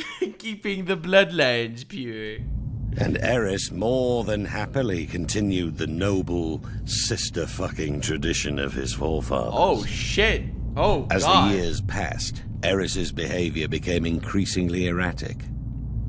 He cut himself so often on his Iron Throne, many referred to him as King Scab, though never to his face. Man, no shit. He'd murder them. He'd burn them alive. It was rumored he had developed an obsession with wildfire, and was known to inflict horrific punishments on those he considered enemies, including burning them alive. God damn, what a monster. As his paranoia and bloodlust grew, he had a bitter falling out with Lord Tywin, who had served the crown faithfully for 20 years. At least Tywin was able to leave the job with his life and fortunes intact. Damn, so he left. Tywin left. So who became the Hand of the King after that? Subsequent hands of King Aerys weren't so fortunate. Oh, hands! He kept killing his hands of the king. Bro was actually insane. This is the horror of a mad king. He has so much power. Sounds like Joffrey if he grew older. Well, ironically, Joffrey is also an inbred piece of shit. Then the Targaryens went too far. They kidnapped his fiancée and raped her and killed her. The Crown Prince Rhaegar abducted Lyanna Stark, daughter of Rickard Stark, the Lord of Winterfell. She was my betrothed. She was my beloved. God damn. Beautiful and spirited woman. Yikes. And I loved her more than life itself. You could see why this man went off the deep end. Like, this really definitely puts Robert Baratheon in a different light. Because in the first season of Game of Thrones, Robert Baratheon he's just some kind of fat, drunk piece of shit. Well, his wife is a piece of shit too, but he treats her like crap, treats everyone like shit. But like you so see how he went down that path. Like you so see why he made this rebellion happen. Rhaegar went south. I know it's a whole theory if she was abducted or if she willingly went with Rhaegar to fulfill the prophecy and stuff, but whatever. From his perspective, this is what happened. But again, this is the beauty of the way this story is being told. This lore is being expressed through the eyes of characters in the world. So obviously every single one of them will be unreliable to some degree. With Lyanna, hiding her away in Dawn. What harm he inflicted on the poor girl, the gods only know. Brandon Stark, Lyanna's eldest brother, was outraged. He rode to King's Landing to confront the king. Oh God, and he was choked to death and his father was burnt alive. Like, this is awful. And demand his sister's safe return. As anyone would, right? Bro, anyone would do this. This is not like a hot take. God. Instead, Aerys had him executed. His father, Rickard Stark, as well. There wasn't much left to discuss after that. Aerys feared their loved ones would seek revenge for what he did. He was right to be afraid. Yeah. Aerys wasted no time in calling for the heads of Brandon's younger brother, my friend Eddard Stark. And my head too, of course. Bruh. I'm sorry he didn't come looking for it himself. Oh, shit. Alongside John Arryn of the Vale, the man who fostered Ned and I as children, Baratheons, Starks, and Tullys all called their banners. And made a rebellion. And, awesomely enough, the Targaryens are all out of dragons. So, bye! Bye, bye, bye, bye, bye. Honestly, Robert was no better as king. He sent the entire kingdom into debt with the Lannisters to the point they basically owned the entire kingdom. Dude, Robert was a fucking awful king. I'm not saying that this man was a hero, but, like, you could so see the perspective he went into this war with, right? You know why he rebelled. Like, he rebelled because, for all the right reasons. Once our rebellion began, the Mad King's days were numbered. Yeah, cook 'em. Mad King. A third perspective of the Mad King. First, we got an objective one from a Maester, then an obviously hate-filled one from Robert Baratheon, and now a former hand of the king, Tywin. Okay. As Aerys Targaryen's behavior grew more... He rebelled for pussy? Okay, shut up, Chad. Shut up, Chad. More and more erratic, the task of ruling the Seven Kingdoms fell to me, Tywin Lannister. I had served Aerys for nearly 20 years, and as a result, the realm had prospered. The royal coffers were full, the land was at peace. Dude, he was... See, you know, honestly, out of everybody, unironically, Tywin was the best king. Like, I know he wasn't actually the king, he was the hand to the king, but he ran everything. Unironically, Tywin was kind of the best.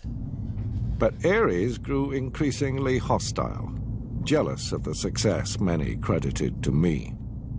Damn. My power and influence unnerved him. The captain of my personal guard, Sir Elyn Payne, was once overheard making offhand comments regarding who was the true ruler of Westeros. Oh, shit. When the king was given this information, he had... Elyn Payne, isn't the guy who got... Isn't that the dude who had his tongue cut out? Elyn Payne's tongue ripped out with hot pincers. Ah! It's like, oh, tongue cut out, that's bad. Anyway, hot pincers. It was my desire to... Tywin is a horrible person.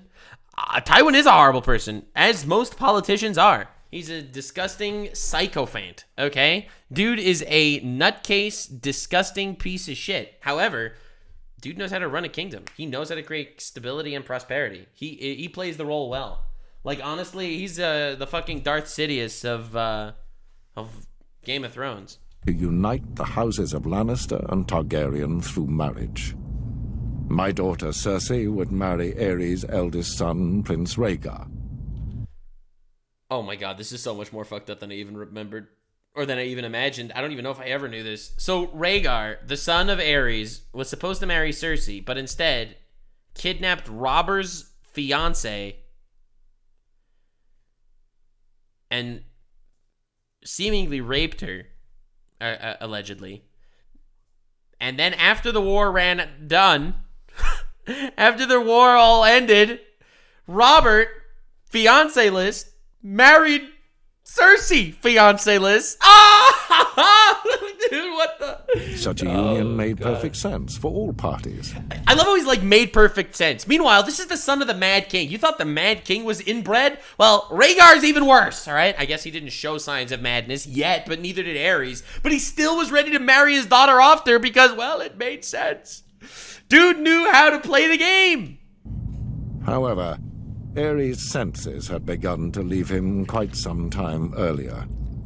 Instead of uniting the royal family with its most loyal and powerful ally, me, Aerys chose instead to insult my family. What?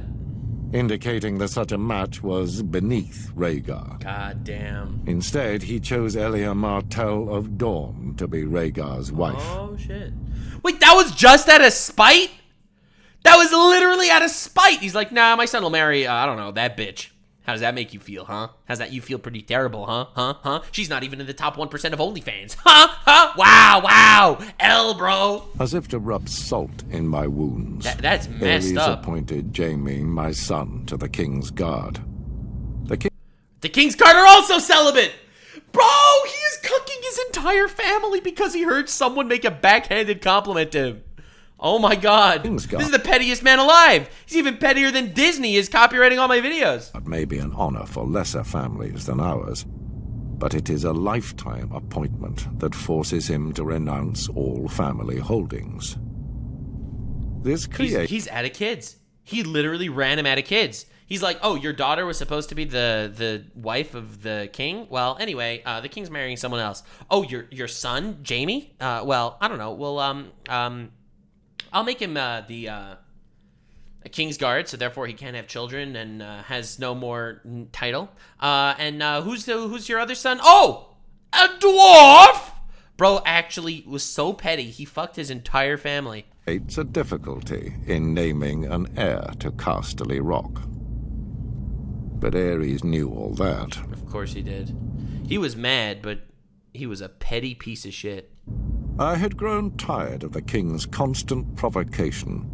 Thus, I resigned my post as Aerys' hand and returned to Casterly Rock with my considerable forces. Goddamn. When Robert Dude, he pulled his forces out so that the rebellion was able to succeed easier. He didn't need a fight in the rebellion. He weakened the Targaryen forces. He didn't lose a man in this rebellion. Baratheon rebelled against the throne. Aerys grew fearful that I would join with Robert's forces and rise against him. He thought himself clever and kept Jaime very close, as if warning me. Damn. He sunk deeper and deeper into delusion, paranoia, and violence. Delusion. I've heard it said he became obsessed with wildfire, a substance which, once lit, cannot be extinguished. Yep. Convinced we know about that. He had enemies all around him, he wouldn't allow blades in his presence. What? Save for those of his king's guard. Dude was honest. He was insane. Like, Aerys really... Alas, that proved to be his undoing. Fuck. Because his own king's guard ended up killing him. God damn. Alright. House Targaryen! Yeah! I'm ready. The Targaryen dynasty united the Seven Kingdoms. Conquered the Seven Kingdoms. Bro, what does that even mean? Oh my god. Oh, I do love how they united the Seven Kingdoms that way. Yes, it was so nice. Yes. Yes, it was so wholesome. You pieces of shit. And the Nazis united all the fucking, yeah, never mind. Anyway, enough of that analogy. And lasted nearly 3 centuries. It was a dynasty forged in fire, sealed in blood, and destroyed by rebellion. Right, he sees the rebellion as obviously some awful shit. Duh. The Targaryens... Unite, conquer, that's just semantics. Are time to glaze the Targaryens a little more. Blood of the dragon, descended from the nobility of ancient Valyria, a once mighty empire in the east. When the cataclysmic doom laid waste to Valyria and its people, the Targaryens survived, having settled on the island fortress of Dragonstone years before. They remained there for a century, until the rise of Aegon the Conqueror. Instead of attempting to... Oh my god, this is actually the history of the Targaryens from the perspective of the Targaryens now, not from the perspective of the victims. When did Aegon actually conquer Westeros? Reclaim the eastern lands of his ancestors. Aegon sailed west for the Seven Kingdoms, his sisters Visenya and Rhaenys at his side. To keep the bloodlines pure, Aegon continued the custom of his Valyrian ancestors and took both of his sisters to wife.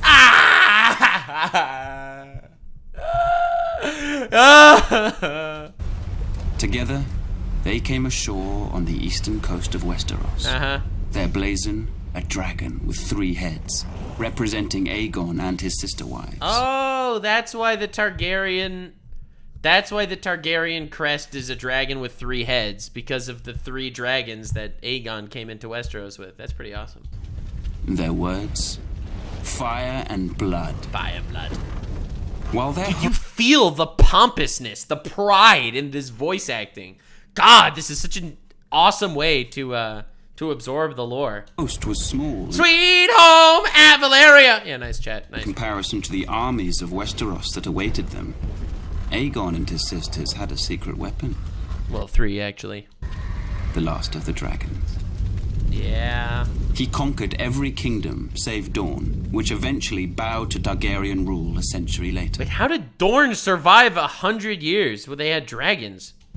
He had the swords of his enemies melted down by the fiery breath of his dragon, Balerion the Black Dread. Dude, I love the description here, because this man has so much pride for the glory of House Targaryen and the Valyrians and the dragons and the blood of the dragon and the fire. He has no pride for himself. This is a man with 0 self-worth that's talking right now, you know? And that's ironic.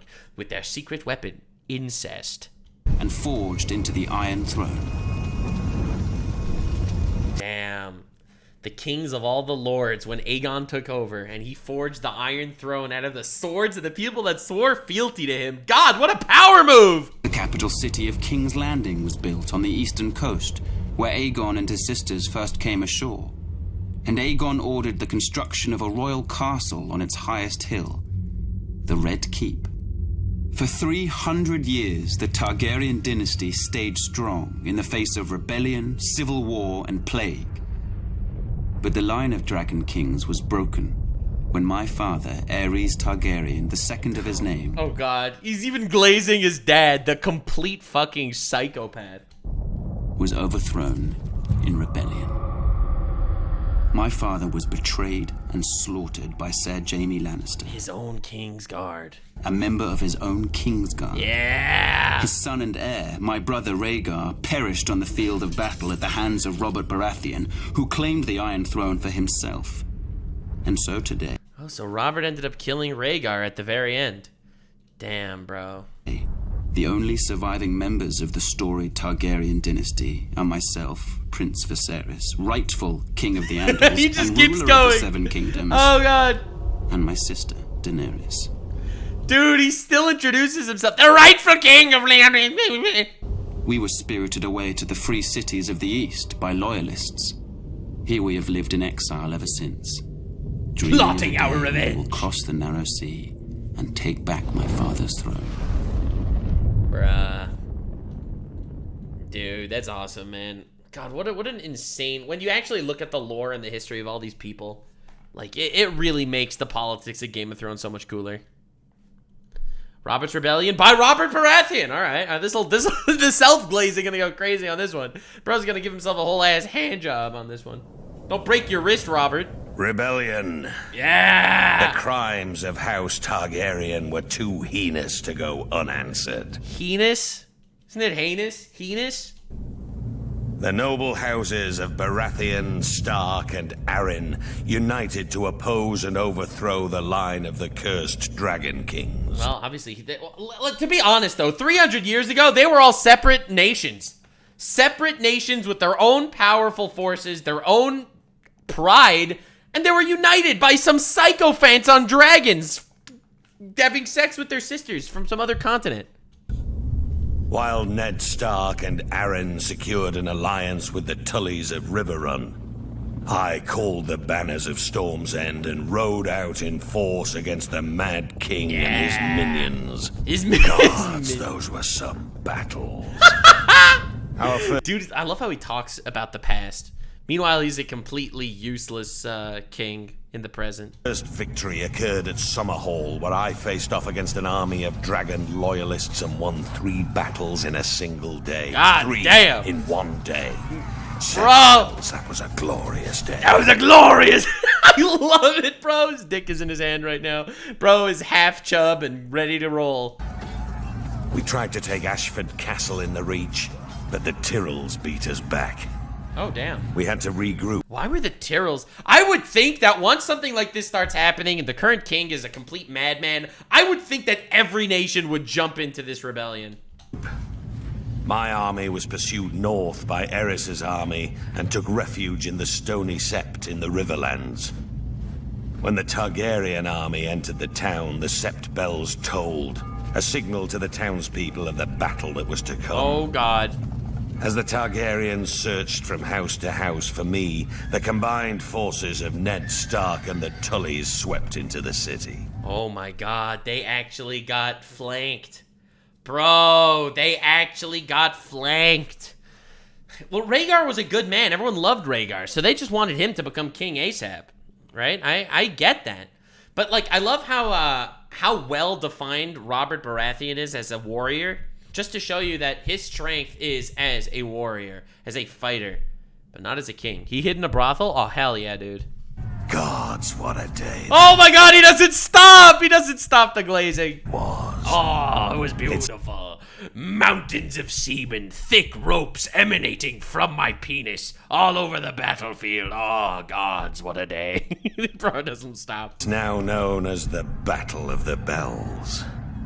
We overwhelmed the Mad King's forces and sent them scampering back to King's Landing. God, I was strong back then. Aerys' son, Rhaegar, who started the whole damn thing, finally emerged from hiding in the south and assembled his own army to face us. As for the Mad King, he must have been pissing himself. Must have been. Headcanon goes hard. The battle that would decide the fate of the Seven Kingdoms occurred at the crossing of the Green Fork of the Trident River. Dude, I love it, right? The Trident River has 3 prongs to it. Dude, it's just the map design, the world design. Sorry, now I'm the one that's glazing.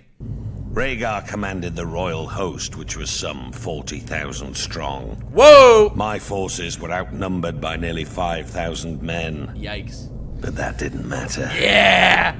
They were fresh, but we were battle-hardened and had justice on our side. Yeah! Dude's amazing. Bro, dude, this man would make the Primarchs from the Imperium quiver at his glazing. Dude, what is even... I have justice on my side. I load my cannons with pure vengeance. Bro doesn't stop. As the battle raged around us, I faced off with Rhaegar, the stag and the dragon right there in the ford of the river. Man, my dick was fucking huge. I was filleted by 1,000 virgins at once. Dude, chat is going crazy. I fought with the fury of 10 men, raining blow after blow upon that vile prince before burying my warhammer in his chest. God damn. I hit him so hard the rubies on his armor broke free, flinging them into the stream. They call it the Ruby Ford now. God, they named the place after how hard he smacked his enemy. Bro, that's crazy. They named this river after how hard I beat the shit out of this asshole. With that scum Rhaegar dead and the royal army shattered, our next move was to make for King's Landing. But I'd sustained a few wounds in the battle and was unable to ride. I sent Ned Stark to the capital to face the Mad King and make him pay for his crimes. Yeah.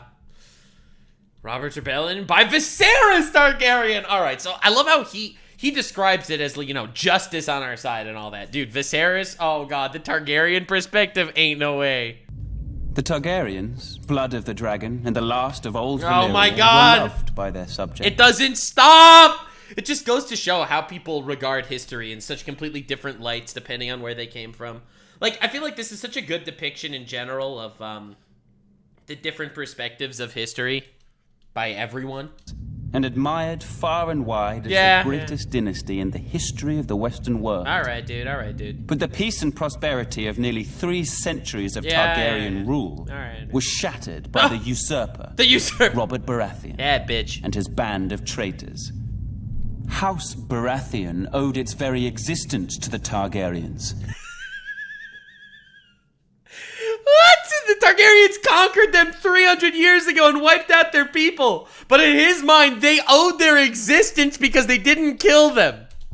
Was it not Aegon the Dragon himself who elevated the bastard Aerys Baratheon in the War of Conquest? Oh, damn.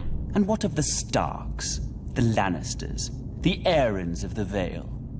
All had been spared and allowed to keep their lands when Aegon could easily have wiped them out. Centuries later, but they didn't. And Balerion the Dread is Balerion the Dead. Get at it! So the Baratheons came with Aegon? Oh, really? He was a bastard brother of Aegon that he He gave status to? Oh, damn, that's interesting. Usurper and his lackeys repaid Aegon's benevolence. His benevolence. No, he was so benevolent the way he conquered everything. There are some who dare to claim Robert and his allies had reason to rebel.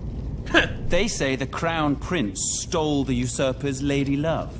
Yeah. They say my father, King Aerys, murdered Rickard Stark and his son without just cause. Yeah.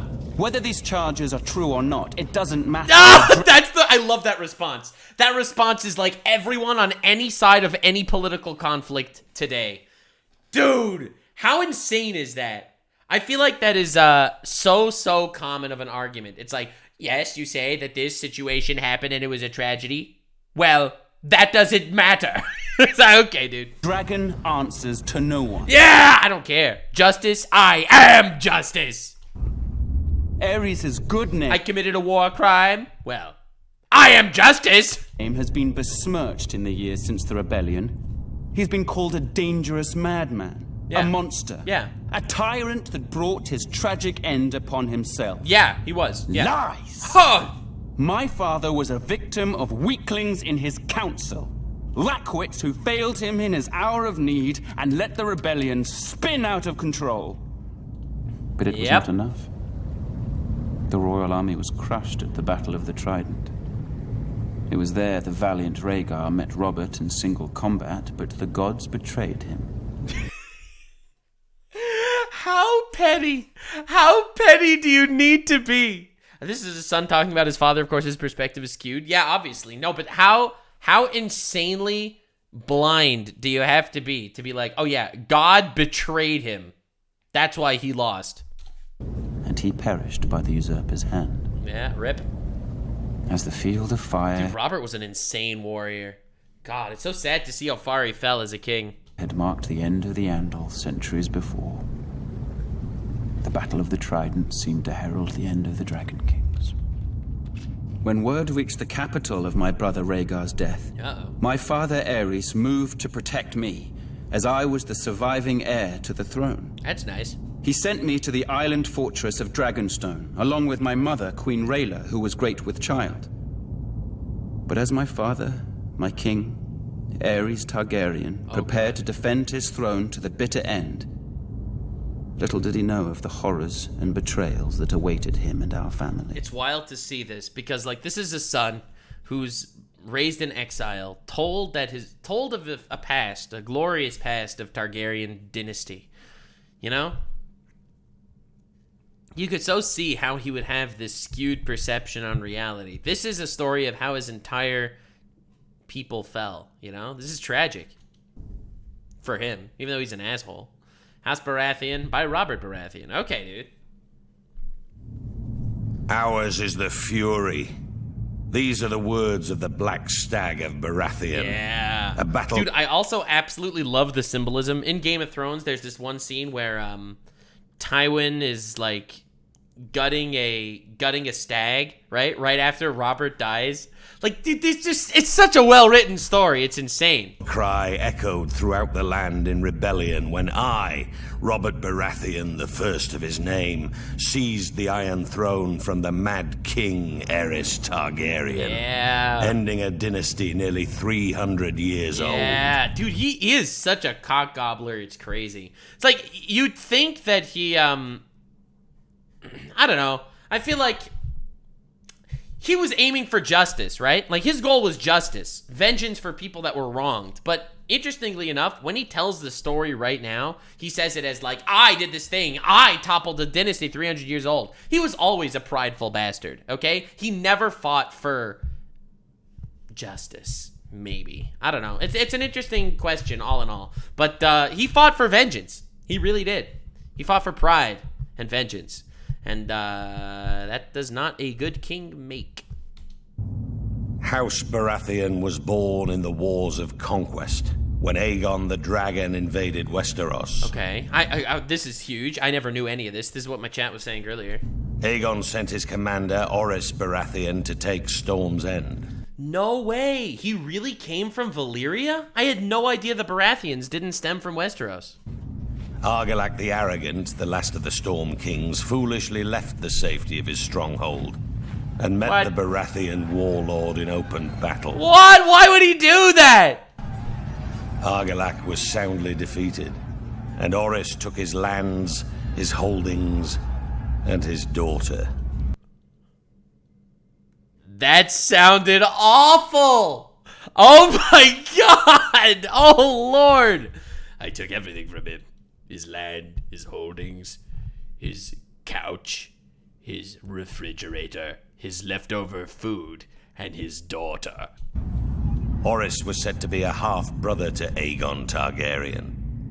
If this were true, a little blood of the dragon mingled with that of the stag in those days. The seat of House Baratheon is Storm's End, a legendary keep raised in the Age of Heroes. Right? This is the castle that even the gods couldn't take down, right? It overlooks Shipbreaker's Bay, where legend has it that Durin, the first Storm King, raised the keep with the aid of Bran the Builder of House Stark. Oh, forging shit. a centuries-long connection with the Stormlands and the North. That's why the Starks and the Baratheons were such close friends. They've always been friends. The King of Storm's Keep and the Starks have always been allied. That's all. Dude, it goes to show that you have bonds like this that existed even for hundreds of years, but still, for some reason, because these bloodlines are intertwined in some way, there's still some sort of loyalty to each other. After Aegon's conquest of the Seven Kingdoms, the Baratheons remained loyal enough to the crown, while Targaryen kings came and went. But loyalty has its limits. You see, that's the idea. See, he should have never said that. He did this out of pride, okay? Like, it's such an important idea. When Rhaegar Targaryen, Aerys' right, the Storm's End never actually fell. The dude left his castle and lost in open combat. That's a totally different thing. vile son and heir abducted Lyanna Stark, my betrothed, my beloved. It was time to act. We raised our banners, Baratheon, Stark, Jon Arryn, and the Tullys, united in rebellion against Rhaegar and his father, the Mad King. Nice. We were victorious and took the Iron Throne. That bit of dragon blood in my veins came in well, as it made me a distant relation to the Targaryen dynasty blood of my long-lost ancestor, Aerys. Why does that matter? The truth of it is, I took it.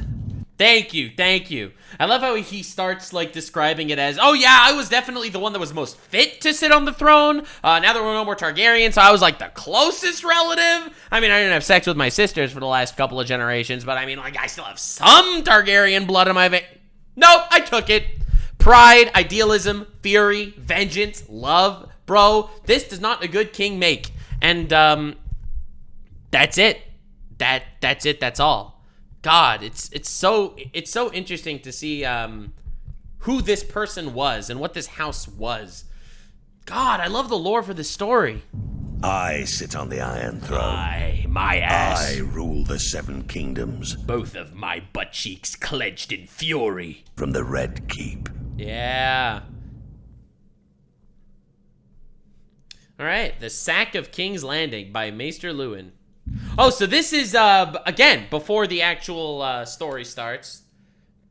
In the war, in the Robert's Rebellion, they ended up reaching the Red Keep. Okay, all right. What did this look like? Robert Baratheon's victory at the Trident was a turning point in the war for the Iron Throne. While it was clear the gods were smiling on the rebel forces, Aerys Targaryen still held the Red Keep at King's Landing. Dude, I love how the Maesters talk about how the gods did it, right? It shows you a complete different perspective and pride. When Robert's talking about it, he's like, I was strong. I shoved my cock down a horse's throat to strangle it alive. Right? Like, you have that, I am the goat. And then you have the Maesters talking about it, and like, the gods smiled upon them at this area, right? Like, it's a totally different perspective. Like, it goes to show where different people's egos really are. As Robert was wounded and unable to ride, it was up to Eddard Stark to make for the capital and force the Mad King to give up the throne. Lord Stark reached the city gates to find that Tywin Lannister, Lord of Casterly Rock, had already sacked the city in Robert's name. Bro, that dude is such a snake! He knew the Targaryens wasn't gonna last, so he's like, all right, we sacked the city. I did it for you! I was always on your side! We are, like, literally besties!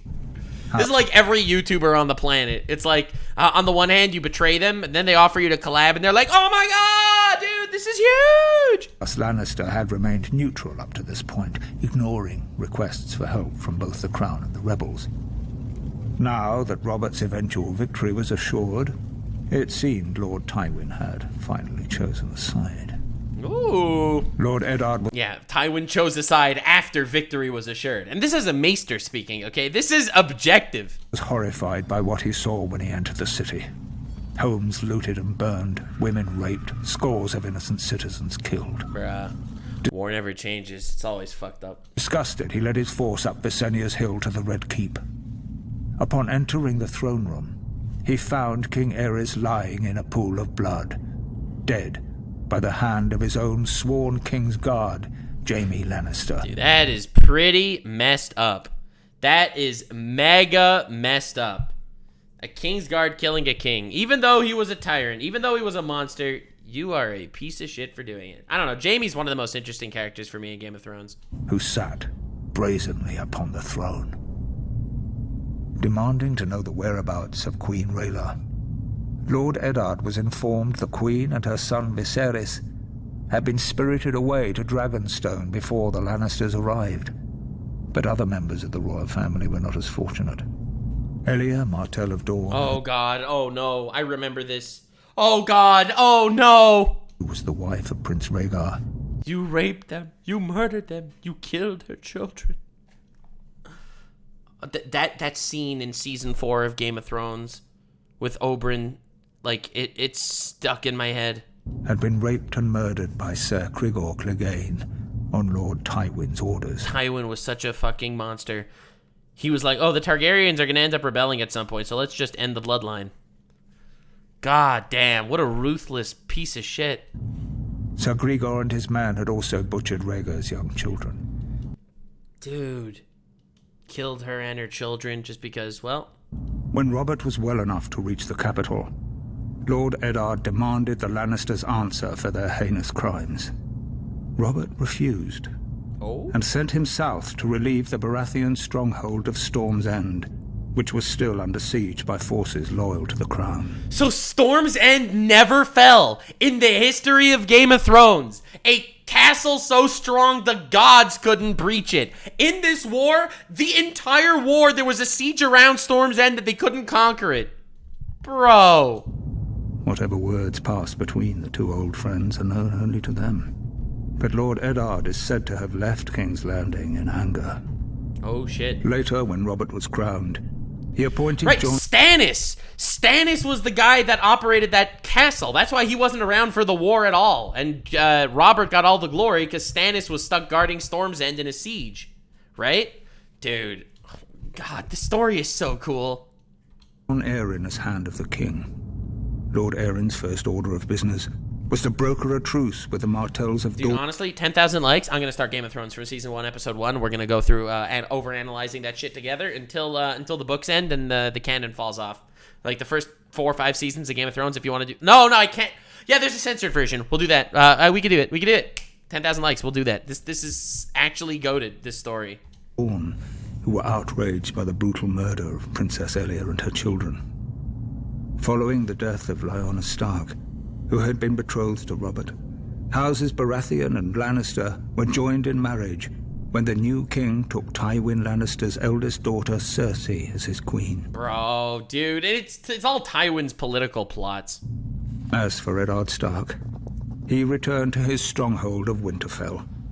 Forever. He always wanted to be there. I wonder why didn't the North break off at that point? At that point, they could have totally said, hey guys, we're breaking off. Haunted by his sister's death and the shameful way that Robert had secured his throne. Right, he was disappointed with Robert. See, the difference between Eddard Stark and Robert is they both did it for justice, except Robert really did it for personal justice and Eddard did it for divine justice.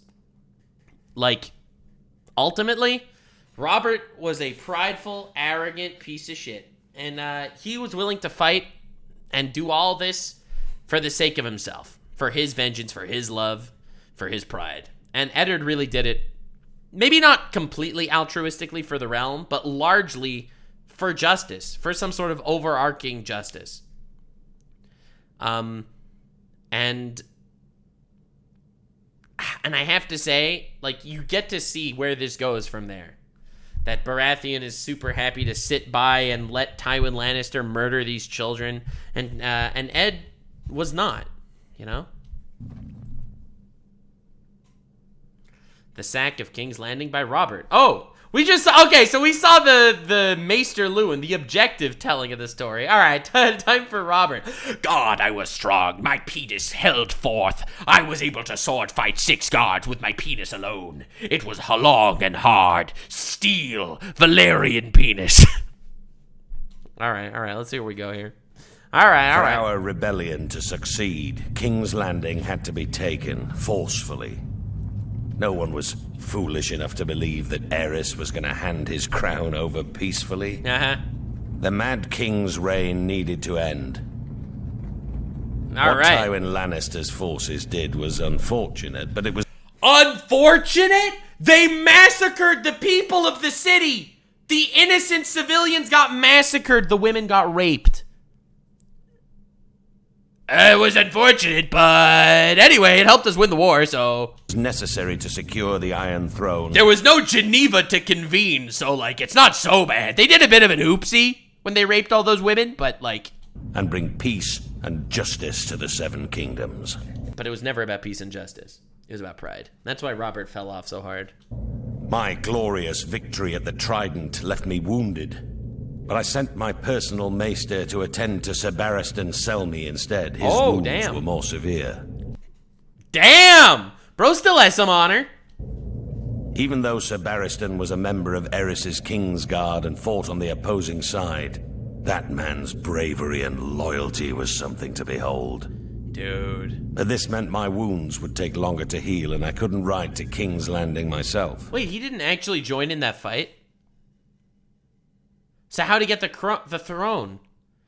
Are you... Wait, Ned could have sat on the throne, and, but he didn't? He let Robert take it? I sent the one man I trusted over anyone else in this world, Ned Stark, in my place. Had I been able to ride, perhaps I could have reached King's Landing sooner and prevented... By wounds, he means his cock was too sore from fucking wenches. And drowning enemies in his semen. Yeah, all right. That's what average Robert wounds. Some of the violence that occurred when the Lannisters entered the city. Still, what Lord Tywin did was for the greater good. You see, that's what this man's saying. Greater good. Greater good? Destroyed homes, killed innocents, and raped random women? Like, this is the greater good, according to Robert Baratheon? Even what happened to Princess Elia and her children. Babies or no, theirs was the same cursed blood that flowed within the Mad King's veins. God, that is such a psychotic take. I mean, obviously, it's classic medieval butchery. But what's so ironic is after he took the throne, he was prescribed as justice. You know? Like, in the words of Sun Tzu and even more famous people like Doflamingo, the winner of a battle is justice. Justice is written by the winner. He won, so he was justice. It was just that Elia Martell and her babies were raped and murdered. Fuck, dude. They were dragon spawn and couldn't be allowed to survive. Couldn't be allowed to survive. That's pretty racist, bro. What would they grow to be? Loyal subjects. He deemed them as heretics by their birthright. Dude, this is why the Game of Thrones is so beloved. I feel like these stories could be told as real-life tales as well.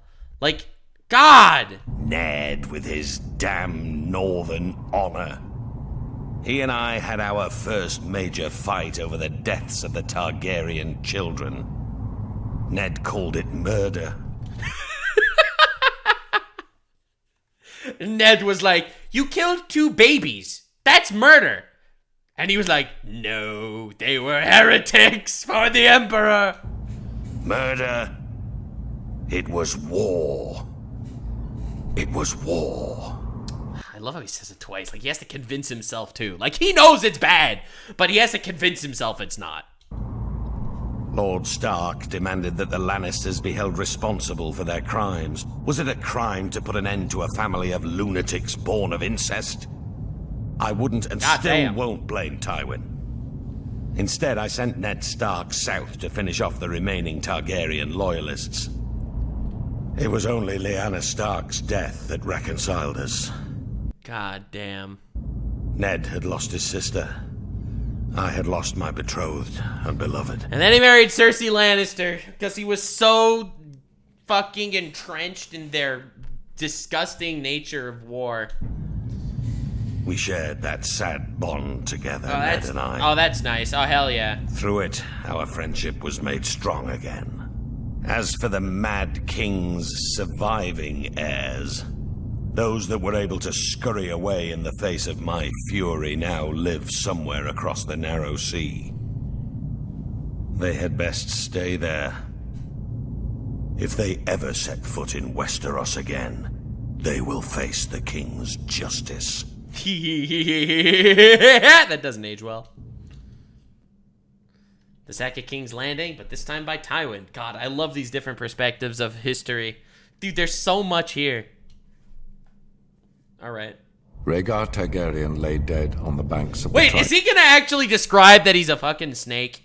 He's like, oh, the war was lost, so I changed sides because it's better to be on the winning side than the losing side? His royal army shattered and in retreat. The days of the Dragon Kings were clearly numbered. Until that moment, it would have been foolish to commit Casterly Rock to either the Crown or the Rebellion. This man is a tactical mastermind. Say what you want about Tywin, this man is the political genius of Game of Thrones. No one in all of Game of Thrones has political, two-faced, fork-tongued bullshit mastery like Tywin Lannister. Actual the GOAT. What would our family have to gain in supporting a raving madman? Or in entering a crusade to put Robert Baratheon on the Iron Throne?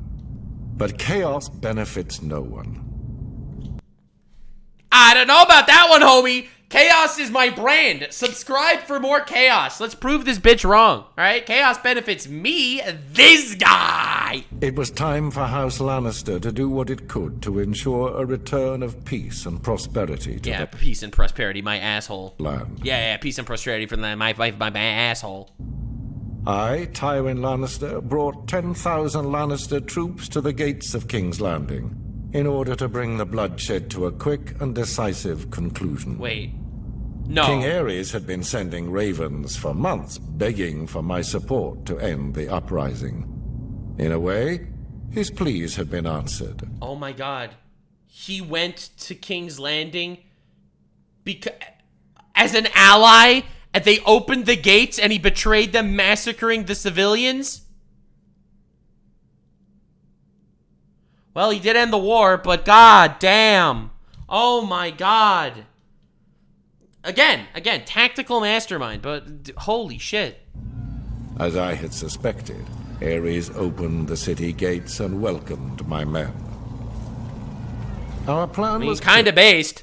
Again, glory is for the bitches. Dude, Tywin is the GOAT. Tywin is actually the fucking GOAT. They should have made this man the king. Like, man's actually a legend. Yeah. Crush Aerys' remaining bannermen and remove the remnants of the royal family as quickly and efficiently as possible. Any alternative meant years of further war. Yeah, years of war. That would have been bad for everybody. He really did this for the people. And a fragmented 7 kingdoms.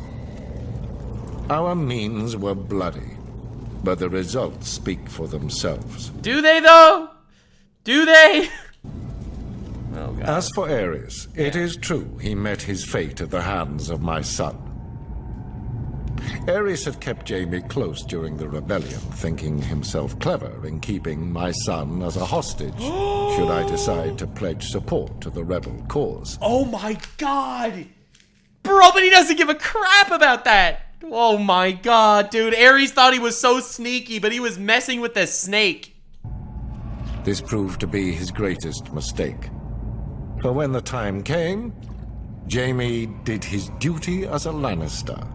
I love how nothing means anything to Tywin aside from family. Like, I love how you get to understand the different perspectives and ideologies of these characters so hard. It's not vows that matters. It's not swears that matters. It's not loyalty that matters. It's family that matters, and only family. In his mind, Jaime did the right thing, even though he killed the king he was sworn to protect. And drove his sword into the Mad King's back. With that, Robert Baratheon's crown was secured. The new king recognized our role in... You know who else loved their family? Jaime Lannister! That's right, the GOAT, the family lover. He did everything for his family. He even did his family. His ascension to the throne, just as he recognized how useful the might and riches of Casterly Rock would be, if he wanted to keep it. Damn. To that end, I offered my daughter Cersei as his queen. Oh, that's nice. Had Aerys not spurned this same offer years earlier, perhaps things would have worked out differently. Ooh, because Aerys was supposed to marry Cersei off to Rhaegar. God damn, bro is playing every side. This is a politician. Zero allegiance to the people, zero allegiance to his allies. It's all about him. It's all about him and his family. He doesn't give a flying fuck about anyone else. With Robert and Cersei crowned as king and queen of the Seven Kingdoms, it was a new day. And he knows his grandchildren will be kings. The dragon was vanquished, and the Seven Kingdoms would thereafter belong to the stag. And the lion. Yup, because that's what it's all about. And the lion. Bro. Alright, the second King's Land game, but this time by Viserys! Alright, what about the Targaryen perspective? God damn. Oh, he's gonna hate Tywin for this. This is gonna be full-on Tywin blasphemy. The Battle of the Trident may have been an important victory for the usurper, but it was the treachery and barbarism of Tywin Lannister that sealed the fate of the Targaryen dynasty. Yeah, the GOAT! The GOAT! Dude, a politician snake like him, the only place that guy could die is on the toilet. Alright, this, like, death by assassination is so perfect. Such a perfect fitting end to someone like Tywin. Father, King Aerys, had ever been a friend to the Lions of the Rock. And death by his own family, too, right? He's like the big family guy. The irony of him getting assassinated by his own... He makes Palpatine look like child's play. All right. This dude plays sides. He's not like Palpatine. Palpatine had so much power, and Tywin really didn't. Tywin used the little power that he did have to manipulate a position for himself. Like, an actual political mastermind. Aerys graciously brought Tywin to court. Oh, that's nice. Making him the youngest hand of the king in history. Yeah, that's Tywin. The pro of betraying people. Gave him power. He gave him respect. He made it possible for Tywin to restore House Lannister to glory. I love how he's like talking about like how Tywin owes him now. And he's like, you absolute fool. Tywin don't owe nobody nothing. He did everything for himself. Zero loyalty. Aerys and Tywin governed side by side for 20 prosperous years. And then what happened? Still, when the usurper called his banners in rebellion, Tywin Lannister ignored his king's pleas for help. He did? And stayed holed up in his stronghold of Casterly Rock. Uh-oh! Where's this going? In time, my brother, Prince Rhaegar, was dead. Oh! The realm was in turmoil. So what did Tywin do? The usurper's forces were said to be riding for King's Landing. So what did Tywin do? What a glorious sight it must have been when a force of 10,000 Lannister men showed up at the gate of the capital to help with Lord Tywin at their head. Yeah, to help! Pledging support to his beleaguered king. Let's go! Let's Aerys go! opened the gates for his old friend. Instead, Lannister and his men proceeded to plunder and destroy the city that he had called home for decades. He did it for the greater good, though, so in his defense. As the capital was ravaged and its people terrorized, Jaime Lannister, son of Lord Tywin. God damn! Looking at it from the Targaryen perspective, it really just goes to show how absolutely fucked up the Lannister betrayal was. It's like, My ally came with 10,000 men. Then they murder his people. All right, at least I have my king's guard to protect me. King guard comes to kill him. Like you so see it, right? Every bit. Dude, politics is so terrifying. No one has allegiance to anyone else. That's why whenever I see like people talking about, oh, Trump, oh, Biden, oh, this, oh, that, like you people are all brain dead, okay? Every politician has one ally, and that ally is themselves. They don't care about you. None of them. It's like you just have to hope that them liking themselves is going to be good for you somehow. Like, that's what politics is and always was. It is treacherous. He killed my father, the king, at the foot of the Iron Throne. W-based, W. The Lannisters entered the Red Keep, and Tywin ordered the deaths of the rest of the royal family. Yes, he did. It is said Princess Rhaenys was found cowering under her father's bed. Fucking awful. It's so sad, man. It's so sad when you hear this shit, right? Like, they murdered all these babies and stuff, but, like, on a purely pragmatic and non-humanitarian perspective, like he made the right choices for his political power. He made the right choices for his family's legacy. God. Put to the... And what's super ironic, what I absolutely love about the irony of Game of Thrones... And honestly, it's almost Greek tragedy in this way. That Tywin Lannister, he did everything for his family. He betrayed, he snaked, he lied, he murdered, he butchered for the sake of his family. He was rich and powerful, and he did all that shit. He loses his money, and he loses his children. Like, one child is celibate. One child is a fucking psychopath. They have bastard children through incest. One child is a dwarf that also is just out there, you know, fucking whores and stuff. All three of them have different alliances and shit. Jaime loses his hand and is celibate. Cersei is a complete psychopath. Tyrion ends up killing him. Like, it goes to show you the divine... ironic comedy that was the downfall of the Lannisters. Sword. She was only a child. As for Rhaegar's widow... Right, looking at this from the Targaryen perspective like we're seeing it right now, this man is the fucking supervillain. Like, Tywin is the Chancellor Palpatine of Game of Thrones. Like, unironically. Murdering children? For what? And in his mind, it's justice. Elia... She was forced... Well, in his mind, it's not justice. In his mind, it's for the greater good of the Lannisters. ...to watch as Lannister thugs dashed her baby son's head against a wall before being raped and murdered herself. That's awful.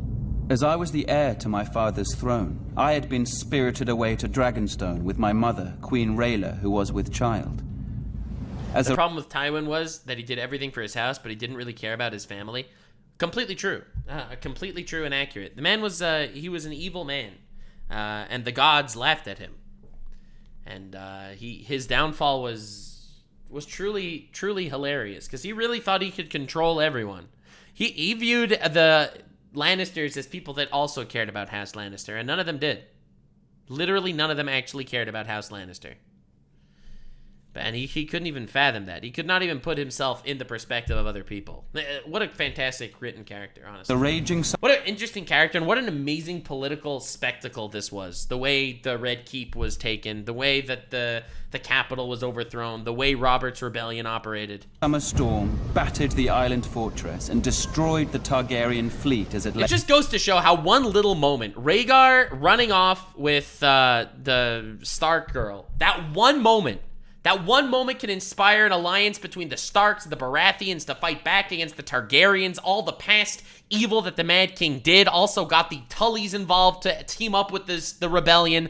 The Lannisters saw that the winning side was going to be the other side, so they ended up invading like a Trojan horse and betraying everyone to wipe out their family line. Like, it just goes to show you how insane the political and how complex the political structure of Westeros really is. Lay at anchor. My sister, Daenerys, was born. That's nice. My mother, the Queen, died giving birth. That sucks. Now, some 17 years later, the rightful king still lives in exile. Oh my god, he's still going on about this! But a day of reckoning is coming. No, it's not! I will sail west. This guy's fucking cooked. Oh, and he gets cooked. Aegon the Dragon did centuries before. God. I will take back my father's throne. He really thinks that because he's a Targaryen, he's worthy. And the irony is of Daenerys' character arc that it's not because she's a Targaryen that she's worthy. It's in spite of being a Targaryen that she's worthy. You and what dragons? With blood and fire. Yeah. And I will punish the blood and fire. Where are your dragons, homie? Treacherous dogs who sought to destroy my family. And the people shall rejoice. And he really thinks that the people will rejoice when he shows up. All right, dude.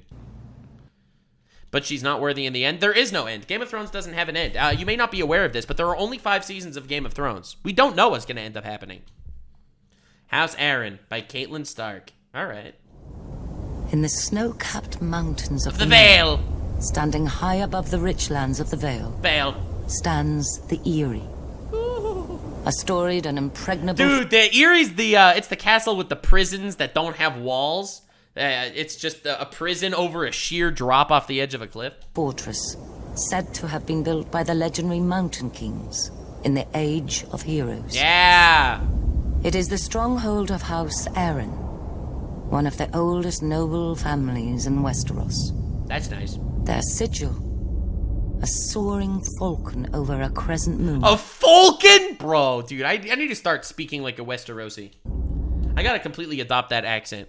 Their words, as high as honor. Bro! Oh, as high as honor, baby. Take a puff. As high as honor. The Arryns are direct descendants of the Andal invaders. Oh, shit. Who sailed across the narrow sea and came ashore at the Fingers. According to legend, Sir Artus Arryn, known as the Winged Knight, soared through the sky atop a giant falcon, landing on the peak of the highest mountain where he defeated the Griffin King in battle. The Griffin King? Dude, I love that we're getting so much lore and backstory behind every single one of these houses. Behind every house, behind every different age of heroes. God, there's so much in every single faction of this story. It breathes so much life into the characters and the political landscape of the world. God. The Andals' first great victory over the First Men. Right, because the Andals invaded. They well, I don't know if they wiped out all the... They wiped out the First Men that are in the south, right? Basically, everyone aside from the Starks ended up getting taken over by the Andals, and that's why the religion of the Seven spread so much, right? That's what we covered. And Sir Artus was duly rewarded. He was declared King of the Mountain and the Vale. That's nice. And the region was renamed the Vale of Arryn. Yay! Thousands of years later, Aegon the Conqueror arrived in Westeros. House Arryn bent the knee to Aegon and his dragons. Yeah, no shit, they have dragons. And were allowed to maintain the control of the region. Oh, that's nice. As Lords Paramount of the Vale and Wardens of the East.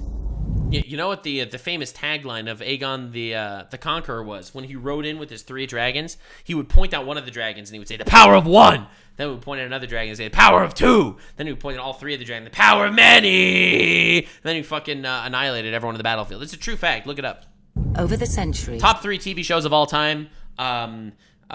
Breaking Bad, Game of Thrones, and The Acolyte. Top 3 of all time. You hear that, Disney? Stop copyrighting my videos. I'm literally, I'm here. I'm sucking your cock and everything. House Arryn remained loyal to the Targaryen dynasty. Yeah. Until Lord Jon Arryn joined with houses Baratheon and Stark. For the rebellion. In rebellion against Mad King Aerys. Yep. Upon winning the Iron Throne, Robert named Lord Jon Hand of the King.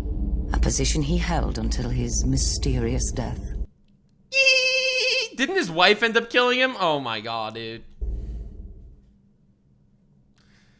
House Lannister by Tywin Lannister. Oh, this is gonna be good. Oh, are you ready for the glaze of a lifetime? On the far western coast of the continent. God, I love that we're getting the lore dives into every individual house and everything. High atop a rocky promontory overlooking the Sunset Sea all right. sits Casterly Rock, ancestral seat of House Lannister. Below it lies ancestral seat of House Lannister after they scammed some other people out of it. Lannisport, one of the great cities of Westeros, a center for trade, culture, and the great Lannister fleet. Yeah. There are a number of gold and silver mines. I am Tywin Lannister, the hand job of the king. In the Westerlands, making it the richest region. The ancestral home of House Lannister. No. In all of Westeros. One of the most productive mines lies beneath Casterly Rock itself. All right. Making House Lannister the wealthiest of all the noble houses. Yeah. This allows House Lannister to... Rich people! Rich white men! If Velma taught me anything, is that rich white men are awesome and deserve to be appreciated when they backstab you. Let's freaking go! Finance many endeavors of other noble houses. Even the king himself has sought credit from Casterly Rock from time to time. Even the king himself borrowed $1 billion and I own them like China owns me now. Yes, you know how China uses Trump as a flesh puppet? Well, we're gonna be doing the same kind of thing. Not just Trump, everyone. Dude, China's fucking scary. The way they've been taking over the industry. Maesters claim that South Park episode talking about how China's been taking over every industry is like actually gold. Our descent from the Andal invaders, and through that video should be coming out soon. Anyway, Andal invaders. Female bloodline, Lan the Clever. Lan the Clever? Wait, earlier wasn't he called like Lan the scheming guy? He was not called Lan the Clever earlier in this story. He's only called Lan the Clever by the Lannisters, isn't he? According to the legend, Lan, using only his wits, won Casterly Rock from the noble house of Casterly. Yeah, that's why it's called Casterly Rock. It was owned by the Casterlys. But Lan the Clever, probably through cleverness and not at all betrayal, somehow managed to get hold of this castle. Interesting. During the Age of Heroes. Yeah, I wonder how that happened. I love how if you look at the Age of Heroes, you have the glorious Falcon King. You have the fantastical Bran the Builder. He built a 700-foot wall of ice. You have the fucking guy that built Storm's End to stand up against the gods. And you have the Lannister guy who somehow managed to con a castle out of some other guy. It's like, these are the heroes. Lannisters reigned as kings of the Rock for thousands of years, and worked to make it the envy of the rest of the Seven Kingdoms. Yeah, a thing that explains much about Tywin, his father was a complete moron who was simping for whores and did let other lords walk all over him. But after death, Tywin needed to build the entire reputation of his house up from ground zero. Damn. No, Tywin is honestly a fantastic character. Like an actual political mastermind. One of the greatest political figures in fiction, for sure. Our time as kings ended, however, when Aegon Targaryen, otherwise known as Aegon the Conqueror, arrived in Westeros with his army. The last king of the Rock, King Loren Lannister, joined forces with King Mern Gardener, the king of the Reach. Right, and they got wiped out in the Field of Fire. Yeah. Together, with 60,000 men, they met the Targaryens. It was 55,000 men before. I love how every single story changes the amount of men. That's awesome. The first time this story was told, it was 50,000 men. The second time it was told, it was 50,000 men and 5,000 men on horseback. The third time the story is called 60,000 men. Yeah. That sounds like telling stories about history and fucking slobbering all over his own schmeat. And host in open battle. History tells us that Aegon unleashed all 3 of his dragons, slaughtering 4,000 men at what came to be known as the Field of Fire. Did you notice that? Did you notice what he said? He tells us they met the Targaryen host in open battle. Dude, I love this so much. Listen to this. History tells us that Aegon won with his dragons. He doesn't believe in dragons. He doesn't believe in magic. He doesn't believe in any of this shit. He just thinks that this is one of those classic history is written by the victor. And 300 years ago, the Targaryens rode down the dragons. King Mern himself was burned alive that day, and House Gardener turned to ash with him. Yikes. Seeing both the threat and opportunity the Targaryens represented, Loren wisely surrendered. wisely surrendered. You see the difference between when Bran's grandfather, the Stark guy, surrendered. He was known as the king who knelt, like as almost a disgrace, even though he did it to save people. He is remembered as bravely surrendered because there was a better opportunity somewhere else. The Lannisters were snakes, political social climbers from day one. This is the guy that takes a picture with Ethan Klein, and then when he starts getting canceled for associating with someone controversial, he completely backstabs the person he took a picture with. Like, this is wild shit. And aided Aegon in his further conquest of Westeros. The Lannisters were thus appointed Lords Paramount of the Westerlands and Wardens of the West. Titles we hold to this day. Yeah. The Wardens of the West, just like the Starks were Wardens of the North when they submitted. Let us be clear, though. Oh? It is neither luck nor royal favor that makes our house prosperous. No. It's us. There have been times in our history where some have thought us weak, lazy, or opulent. Oh. My father, Titus Lannister, nearly bankrupted our house with his poor investments and allowed himself to be mocked openly at court. Right, this is what someone in my chat was telling me about. Yeah. They weren't all awesome. Yeah. When our vassal, the Rains of Castamere, dared to rise up against the Lannisters, they The Rains of Castamere. That's the famous song, right? The one they play at the Red Wedding? learned how dangerous it can be to taunt a lion. Oh, I, shit. Tywin Lannister, led the assault on Castamere to put down this rebellion. Fuck. I made an example of them. Oh, anyway. God! It's all for political shit, you know? It's like we defeated the people at Reigns of Castamere, and you're like, okay, so obviously he hated them. No. It was to show some sort of message. Like, God, that's so crazy to see how far they go. Dude, I love the Reign of Castamere song. It's so...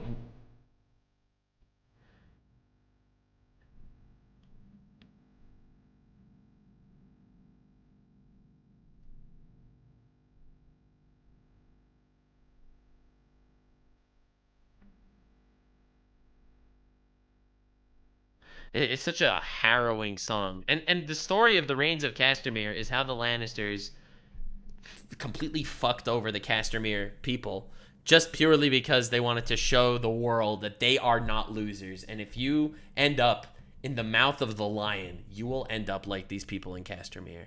One who doubts our might.